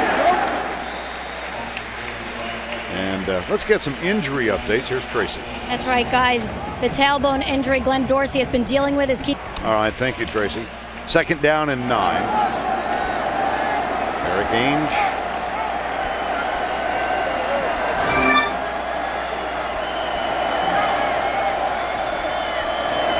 Ainge back. Got a man open. Briscoe to the 30-yard line. Tennessee moves the chains again. Boy, wouldn't that be a nice draft pick, maybe beginning of the second round or something for the Indianapolis Colts, because he plays just like Peyton Manning. I mean, Eric Ainge, he's a rhythm thrower. He reads the defenses quickly, gets the ball to the outside, and is very accurate. He obviously has a bright future. And the offensive coordinator who teaches him also taught Peyton and Eli, David Cutcliffe. First down and 10. Ainge 13 yards on the last one. Same bunch formation. Pumps once. Across the middle. Caught him. His second catch of the ball game. Wow. Now everybody, I thought, was covered on that play. Both Lee's shaking his head. I thought everybody was covered. Everybody was covered early, but late. Brad Cottom comes across, and you're taught, if you're a tight end in that middle, try to get in front of the quarterback. Find his eyes. And that's exactly what Cottom did. Sometimes the receiver has to present himself to the quarterback, and he did. Ainge now 11 of 20 in the ball game. On second down, they hand it off. No, they play fake.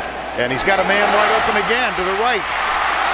Austin Rogers. First and goal.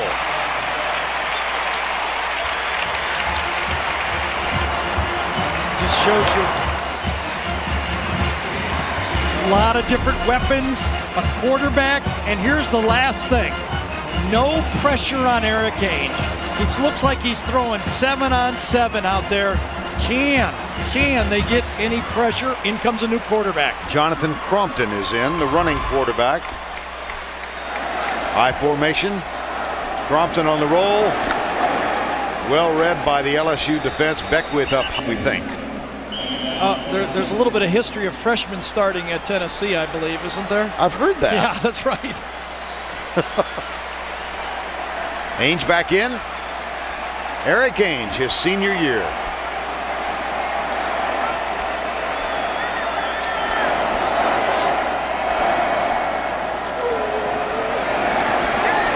Dance is right. Again, no pressure whatsoever. He has to throw it away, however. Good downfield coverage.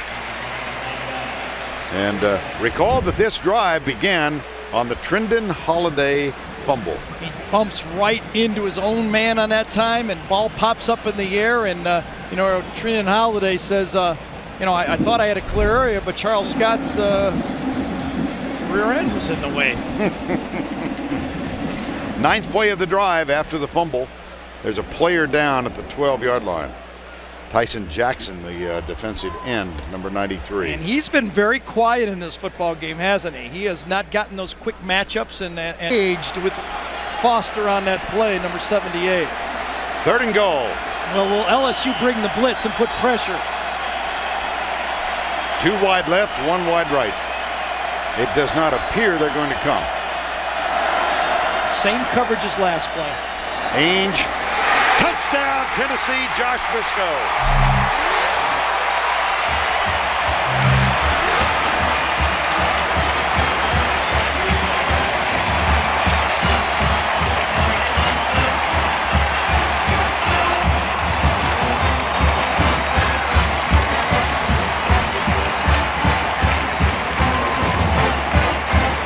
Hearing a rendition of Rocky Top.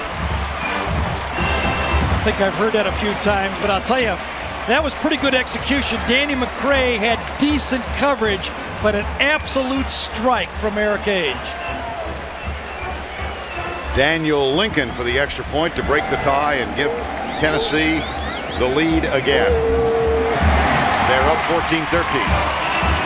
Watch McCray over the slot move in and out and in and out. He moves back and forth to try to change it up. In, out, decent coverage. Ball is perfectly thrown to the outside. Ainge zeroes in. He knows it's outside man-to-man. It was the same exact coverage as the one before, and I think Eric Ainge knew exactly where to go. Number 10, after the turnover, says, "Coach, I got you one."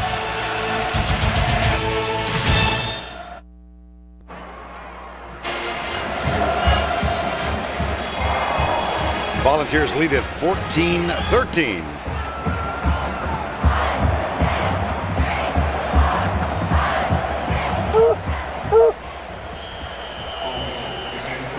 Hello, Smokey.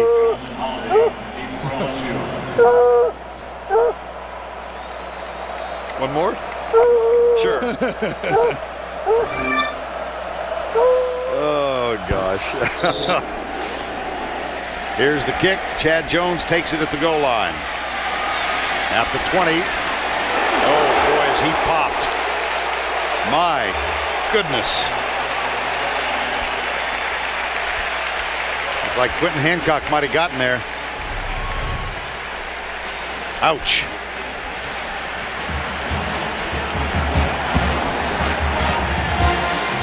Hancock down low. LSU trailing again. Davis also a part of it. Dorian Davis, number 34. 3:03 to go, third quarter. Tennessee by 1.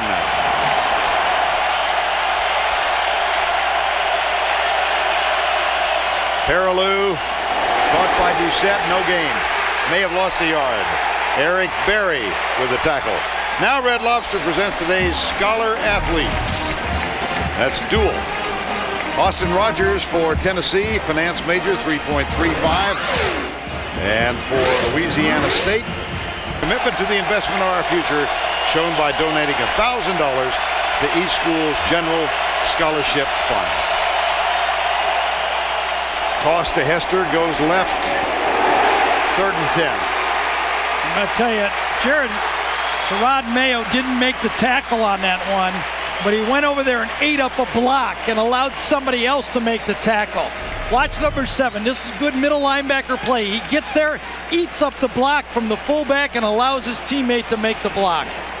It was Rico McCoy up high. It's 3rd down and 8. Hester is out.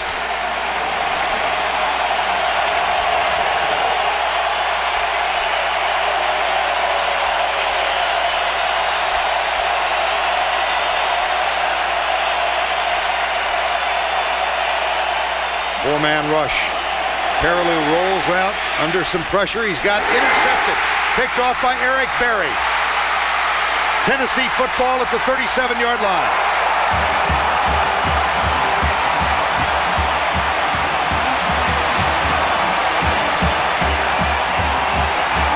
Well, I hate to say, I saw what Ryan Perilou saw. Terrence Tolliver is going to sit down right there for a second, and then he breaks off his route. Just as Perilou's going to throw it.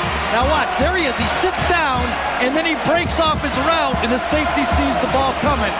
Because there was pressure, yes, but Perilou said, I thought he was going to stay there. LSU fans are saying, what the heck was that? Well, there was a plan there.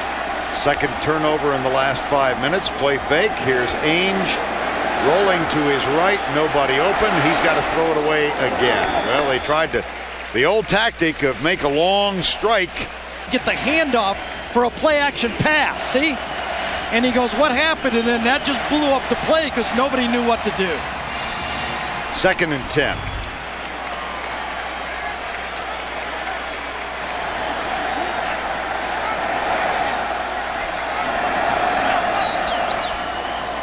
Draw play, Foster to the 34-yard line. Al Woods, who's in there in place of Glenn Dorsey, with the tackle. Let's go to Tim Brando for this Heisman watch. All right, Tim, they are both idle this weekend. 3rd and 7. Tennessee with a 1-point lead. Right side, Raheem Alem had a little pressure, and there's Stelz to knock it away. No flag. This drive stopped with the bust on 1st down. That shifted the strategy of the play. Ball was thrown, and Stelz does a nice job. He took his hand off the back, and he made the play. He has every right. The bust. Perilou thought he was going to continue deep, laid it in the hands of Eric Berry.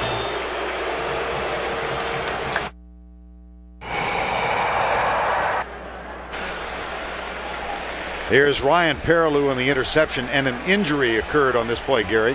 Yeah, Perilou, as he throw it, looks like he caught his finger on a helmet or a shoulder pad. And watch at the end of the play, he's going to glance down and notice that he's got a little laceration on his right finger. Everybody knows what a right finger, there it is, right there. You can see the cut on his right finger. And then It was James Bond on the sideline. 51-yard field goal attempt. Long of the year is from 48, and this one is wide right.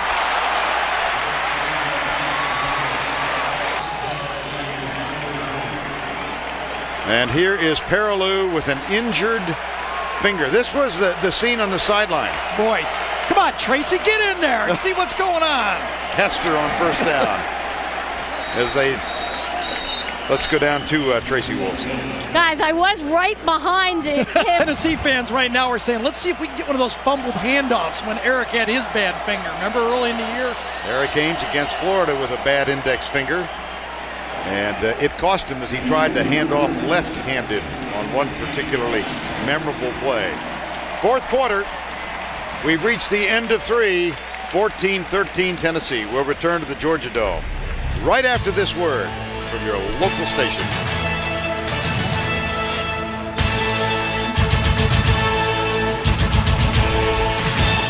On tickets by playing Watch and Win on WDEF News 12. Congratulations and thanks for playing. From educational achievements to the unsung heroes.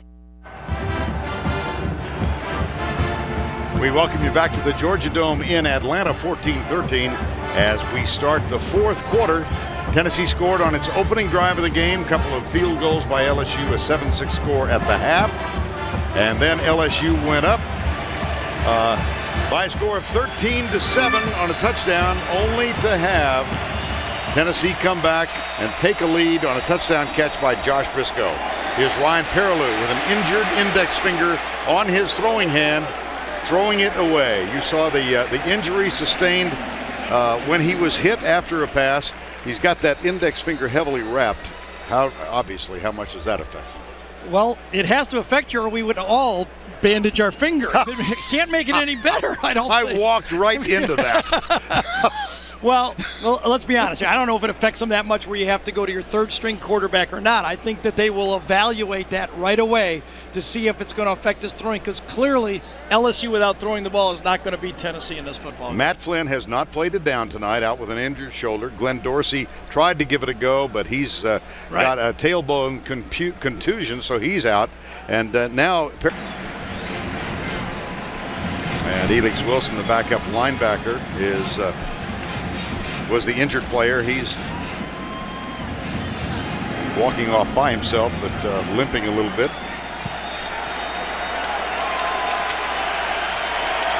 LSU is 9 for 15 on third down in this football game. Perilou against Middle Tennessee, 20 of 25. Against Tennessee, 18 of 25. 3rd and 7. Flag down on the far side.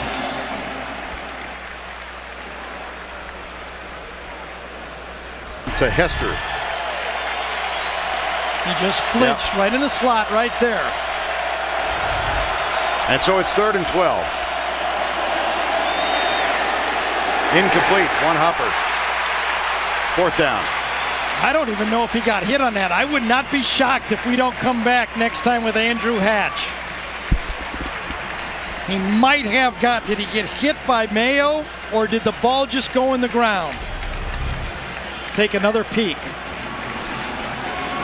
Mayo coming up the middle, got him from behind on the blitz. Yeah, you got to give it to the Mayo on that one. Patrick Fisher, only his second punt of the game, and he sails it again. He had one of 58 yards first time out. This one is taken by Dennis Rogan, number 41. And the tackle made by Jacob Hester, who plays special teams as well as do everything else for this LSU team. 55-yard punt, 6 on the return. Gerard Mayo, number 7, anchor of this Tennessee defense. And now it's time for our Geico scoring recap. Tennessee got the first touchdown of the game. Chris Brown, a deflected 11-yard reception. They're up 7-0.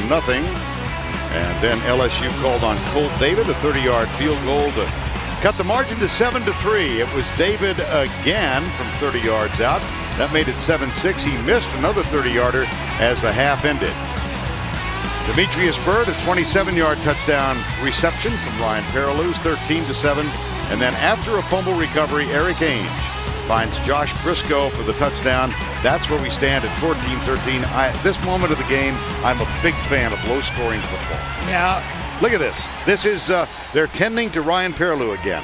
I believe it's just a finger unless they're amputating and putting one on. You and I are thinking the same thing. Really? I mean, they're seeking, unless they're cutting it off. What is the problem? Oh, gosh. Well, there's Foster, who's tackled at the 19-yard line.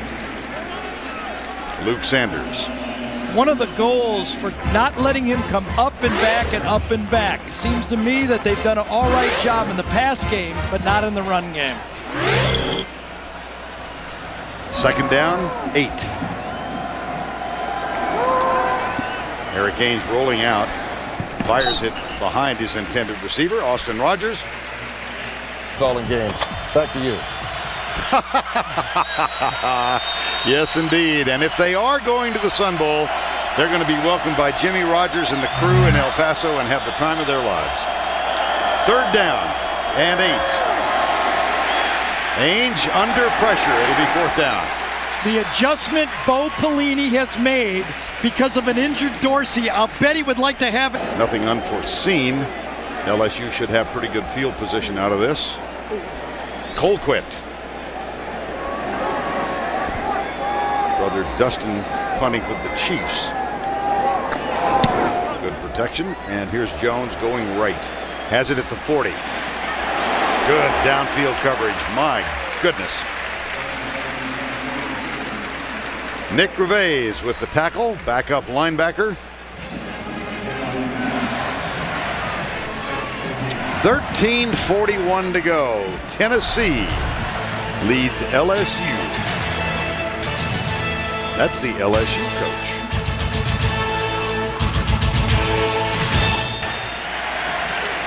First down and 10. Don't forget, later in the game tonight, the 5-star play of the game presented by Wrangler.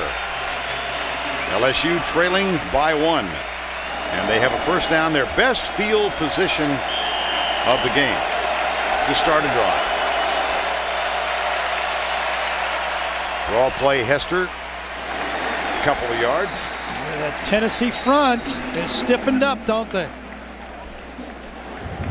LSU without Flynn, and then losing Keelan Williams has taken LSU out of their option game and forced Trindon Holiday back in the game as a backup, a tailback, when they want to run the option game. And now with a cut finger, it's another thing to call your game around if you're Gary Croton. Ryan Perilou injured his finger late third quarter. Second down. Left side, caught by Early Doucette. And an update on the injury to Ryan Perilou. Here's Tracy. He needs stitches, but they won't do anything now. They'll have to continue to tape it up each time he comes off the field. All right, thank you, Trace. And 1 of 4 since the injury. And you can see the blood is already soaked through the bandage again. Here's the blitz coming up the middle. Perilou finds Doucette. It'll be fourth down. I would not be surprised, again, I would not be surprised if they don't go to Hatch very quickly here, because it looks like Perilou is limited, and now Doucette is down. Early Doucette, who missed 4 full games, all. Andrew Hatch, he has played in 1 game this year. He mopped up for Ryan Perilou.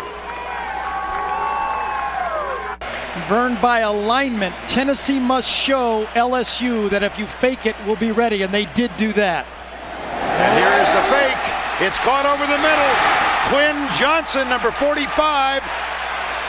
There's a flag down. It should be people downfield, should it?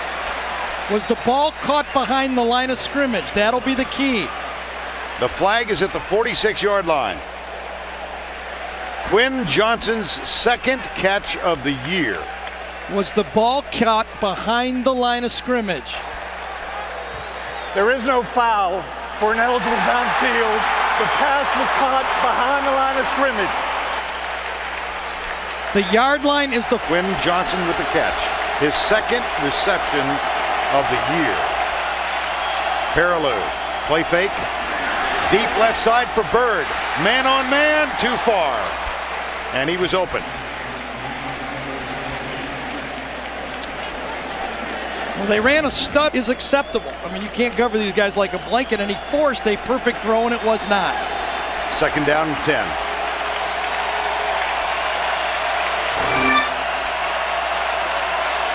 LaFell in motion. Blitz. Perilou. Out to his right. Finds Bird, and he is popped. Oh, my gracious. Brent Vinson, the freshman.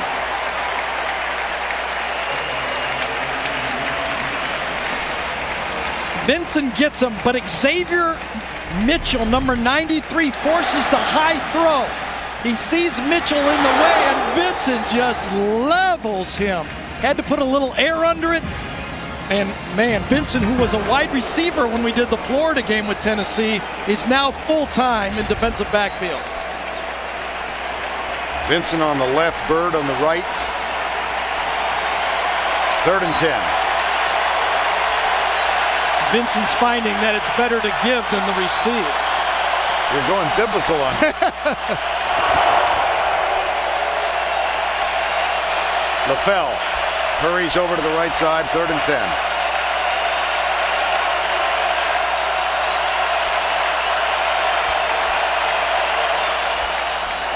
Penalty. It's a good thing. Tennessee without a blemish here in the 4th quarter. Tolliver lines up wrong again. Here's the toss. Holiday gets a block from LaFell, and Holiday is popped. Eric Berry got there. Man, I'll tell you, this game has turned into a fight for the SEC championship, hasn't it? Both offenses struggling a bit. Now both defenses are taking shots, and Eric Berry almost had another knockout. 4th and 5. And the punting unit comes on.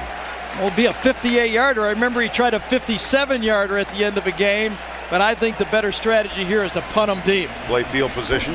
Holiday is limping off, by the way. Trindon Holiday is limping very badly. Yes, he is. Keelan Williams, one of the running backs, already out. And here's Fisher. Rogan is back. Comes to the near side with this one. Fair catch called. Oh, baby. Oh. Out of bounds at the 9. Les Miles, LSU, poised. He said it twice.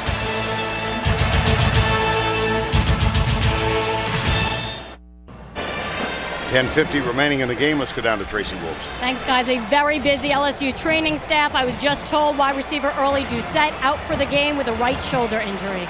All right, he joins a growing list in this battle of attrition. Trindon Holiday limped badly as he went off. And Perilou's playing with a finger that has obviously limited his throwing. Worst field position for either team to start a drive. This is at the 9. Backs in the eye. Ainge pulls it out and fires it too high for Austin Rogers, and that gives us a chance to go to Tim Brando for this Heisman Watch presented by Nissan. It's back to you, Vern. Been a heck of a year. Here's Ainge. He's missed his last 5. He gets this one, but it's only out to the 13-yard line. Josh Briscoe. Eric Ainge, the senior. He's managed this game well. He got away with one early, survived what could have been an interception, and he's played above average. Can he turn it on and steal an SEC championship? That's his goal. 3rd and 5. Tennessee holds on to a 1-point lead. They have yet to turn the ball over, and they have yet to have a penalty. And they're looking at a 3rd and 5 with a 1-point lead as we reach the 10-minute mark. Inside, picked off, Jonathan Zenon, touchdown!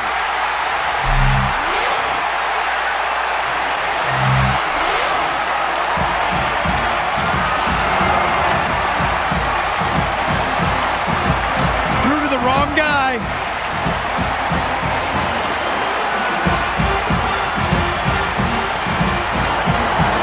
Inside rub was wide open on the play.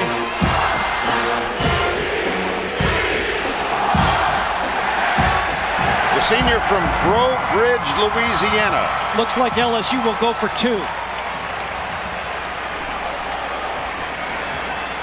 That is the first turnover of the night, and they will go for 2. Now you would assume it would be an option play here. Quinn Johnson goes right. Hester is alongside Perilou. Perilou keeps it, 2 points. Kind of the zone read. Eric Ainge busted one here. Had it inside.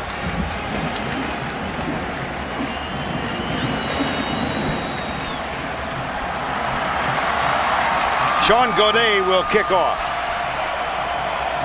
Rogan and Lennon Creer are the deep 2 for Tennessee. This is Creer at the 9. Oh, wow. Chad Jones. Les Miles told us last week he is going to become, well, he already is a good player. Yeah, he will be an All-American. Yes, indeed. If he plays, he's a baseball player too, but here's the interception again. It was Ainge's fault. Now, can he come back and make up for it? First down at the 23. Play fake. He rolls out to his left, fires the ball. It's caught by Briscoe, and Briscoe drags a tackler near the first down yarder. It has not been pretty for Eric Ainge against LSU in his history. You're being kind.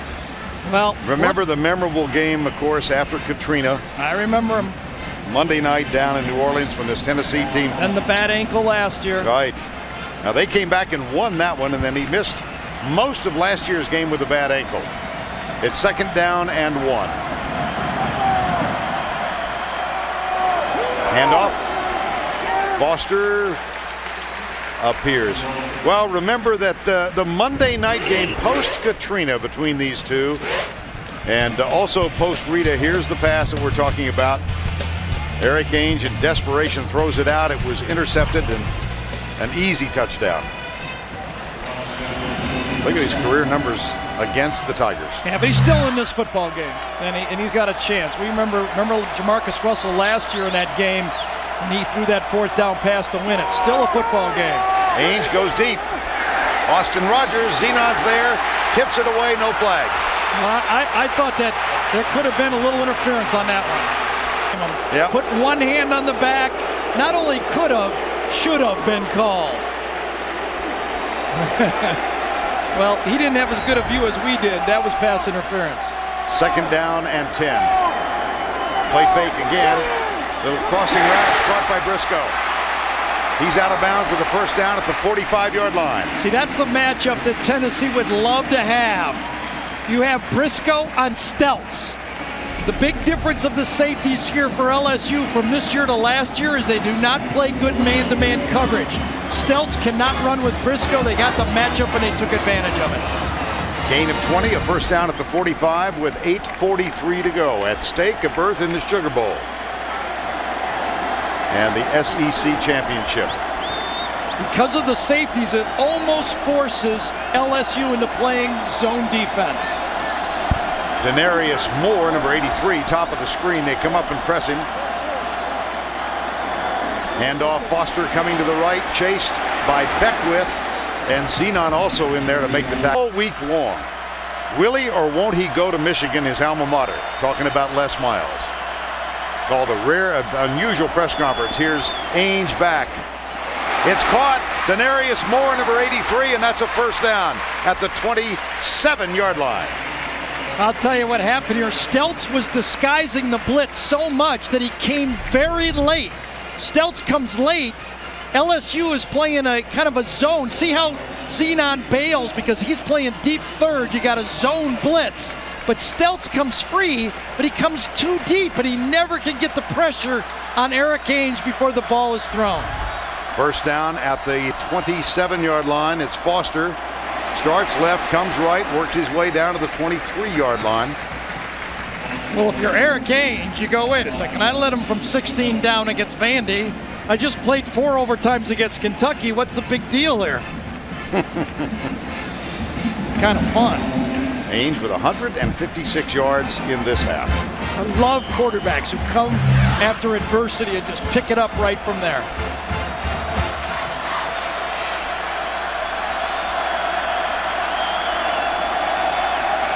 Play change.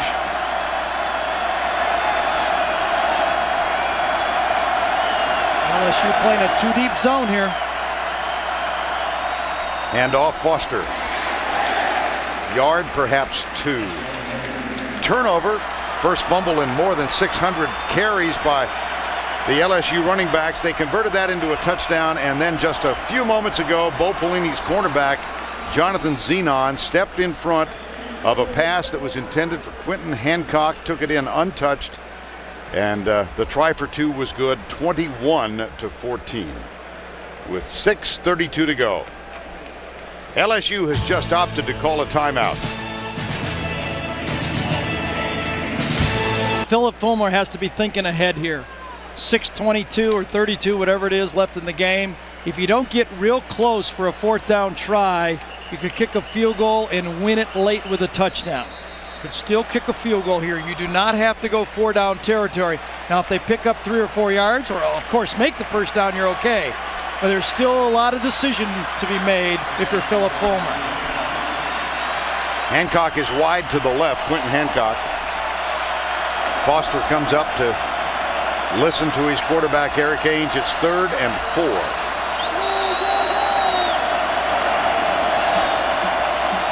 LSU with 3 down. They rush only 3. They get a little pressure and the pass is incomplete. Intended for Denarius Moore, number 83. I wonder if it was Raheem Alem, number 84, that put the pressure on Ainge and forced a high throw. Because he was wide open. Was our hand? No, I really can't make it. Really part of it was that Denarius Moore couldn't find the quarterback and didn't see the ball. Now, here's the decision by Philip Fulmer. He's going to go for it. And the Volunteers not nearly as successful on 4th down this year. Just over 50% converted, 8 of 15, 4th and 4.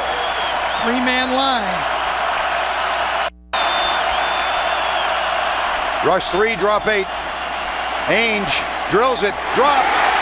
It was a little behind Denarius Moore. You're right. A good throw would have had it. He had the matchup again. Denarius Moore on Ali Highsmith. He ran right by Ali Highsmith and Ainge threw it behind him. It demanded a good throw. 8 men drop. You see Highsmith. He doesn't see the ball. Could and should have been caught. I'll give you that. But we both saw the same thing. It was right off Highsmith's shoulder, and it was not a perfect throw, and of course, not a great catch. Philip Fulmer will give you the visual. So, for that matter, will Les Miles. I mean, you expect if you're Tennessee, both your guys to do a little better. Quarterback to throw it a little better, and your receiver to come up with the catch. 1st down and 10, Louisiana State. The handoff to Hester. Out to the 27-yard line. Tackle made by Xavier Mitchell. Clock now at 6:10. Both teams with, excuse me, I'm not sorry, my fault, Bern. I really don't have much of a problem with the call right there. I mean, we've already missed field goals for Tennessee. You give it 2 shots. If you get the ball back, you still have a chance to tie it. You know, I think it was worth the gamble. 2nd and 4. Ainge now 17 of 36 for an even 200.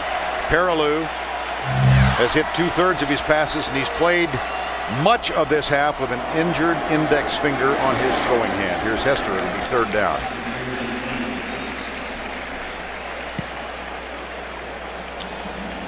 Preseason number 2 pick. And then with that great start, I mean, they won at Mississippi State 45-zip. They demolished Virginia Tech, and Virginia Tech is a BCS bowl-bound team now. But then they struggled, won some close games here on 3rd and 2. And they've dialed up Hester's number defensively, and that is short. Yes, it is short. 4th and very short. I don't think so. I think you punt here.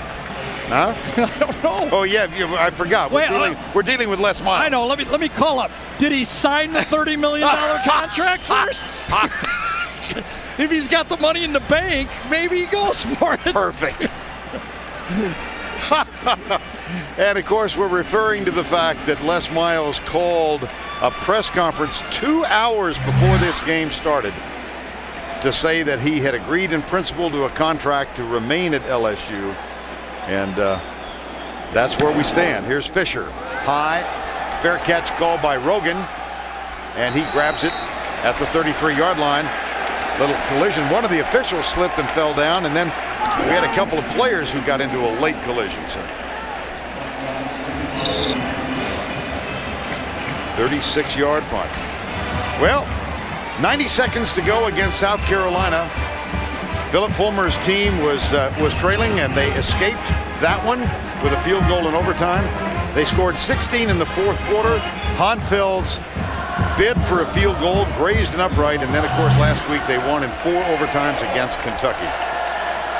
They played a lot of football, as has LSU in the last 8 days. There's the pass complete. Josh Briscoe, number 81, with the catch. Stelz is down. Let's go back to Tim in New York. All right, thanks. 2nd down and 1, and here's Foster with the handoff. That'll be a first down. The clock shows 3:37. It stops now while the chain is moved. And for all intents and purposes now, it's overtime. You know, LSU has a 7-point lead. Tennessee has the football. Under 4 minutes to go. They've got to score a touchdown to tie, and they'll use 4 downs to do it. Ainge up on first down and 10. Ball at the 46. 4-man front for LSU. Ainge puts it out in the flat, and Chad Jones. Loss of 7. It's 2nd and 17. 3 minutes to go. Play fake. Pressure from Tyson Jackson. The pass is caught by Foster. He gets a block on Zenon. Foster out of bounds at the 15.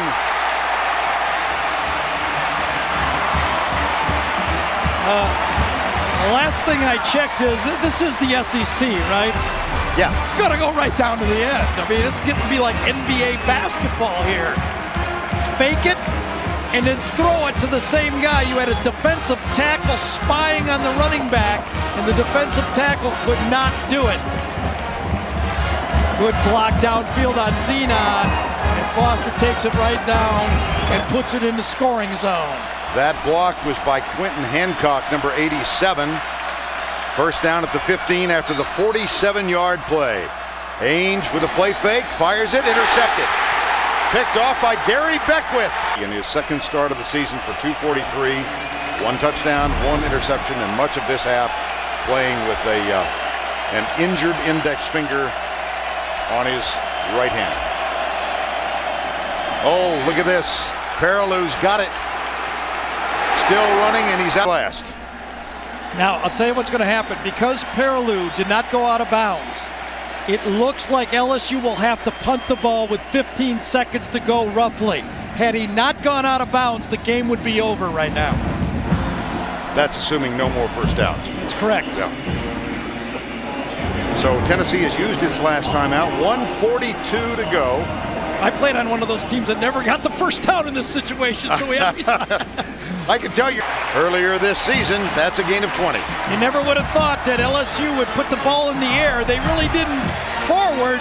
They put it in the air backward, and they gave it to their most dependable guy. They pick up the first down, and now Jacob Hester goes over 100 yards and takes his team to the championship at the same time. Had 126 in the overtime loss to Arkansas. He's now carried 23 times for 120, and he's going to get to play on New Year's, right after the New Year in the Sugar Bowl. And 1,000 yards for Jacob Hester. How about that? Couldn't happen to a better guy, and more symbolic of what this football team was all year. Perilou takes a knee, and Tennessee cannot stop the clock. Eric Ainge. Tennessee was valiant, don't you think? Oh, my gosh, yes. Glenn Dorsey, we hope he heals. He's got a month to do so.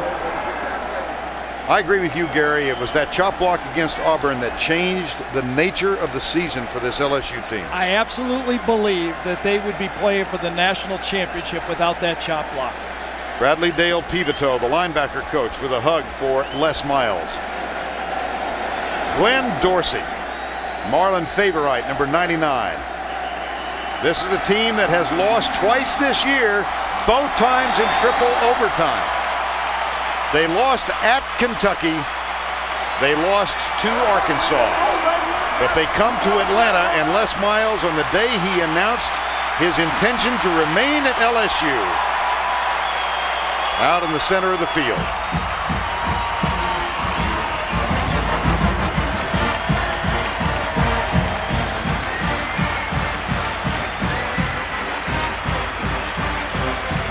Final score, 21-14. The LSU Tigers. Let's quickly go down to Tracy. Coach, congratulations. A berth in the Sugar Bowl with all the distractions this week. How much does this win mean to you guys? Just really happy for our seniors, our leadership. It's a group of guys that came together. We talked about it all week. This wasn't scripted. This wasn't the best team coming in with all the talent healthy. You know, some of our best players are watching this from the sidelines, and so we had to put it together, and this team did that. We're thrilled, absolutely thrilled. Go enjoy it. Thanks a lot, Coach. Might be the last time we see Bo Pelini on the LSU sidelines. Well, that concludes a heck of a season for us here in the SEC. The final score, 21-14. For Tracy Wolfson, Gary Danielson, our entire crew who are on the road every week covering SEC football, we say good night from Atlanta.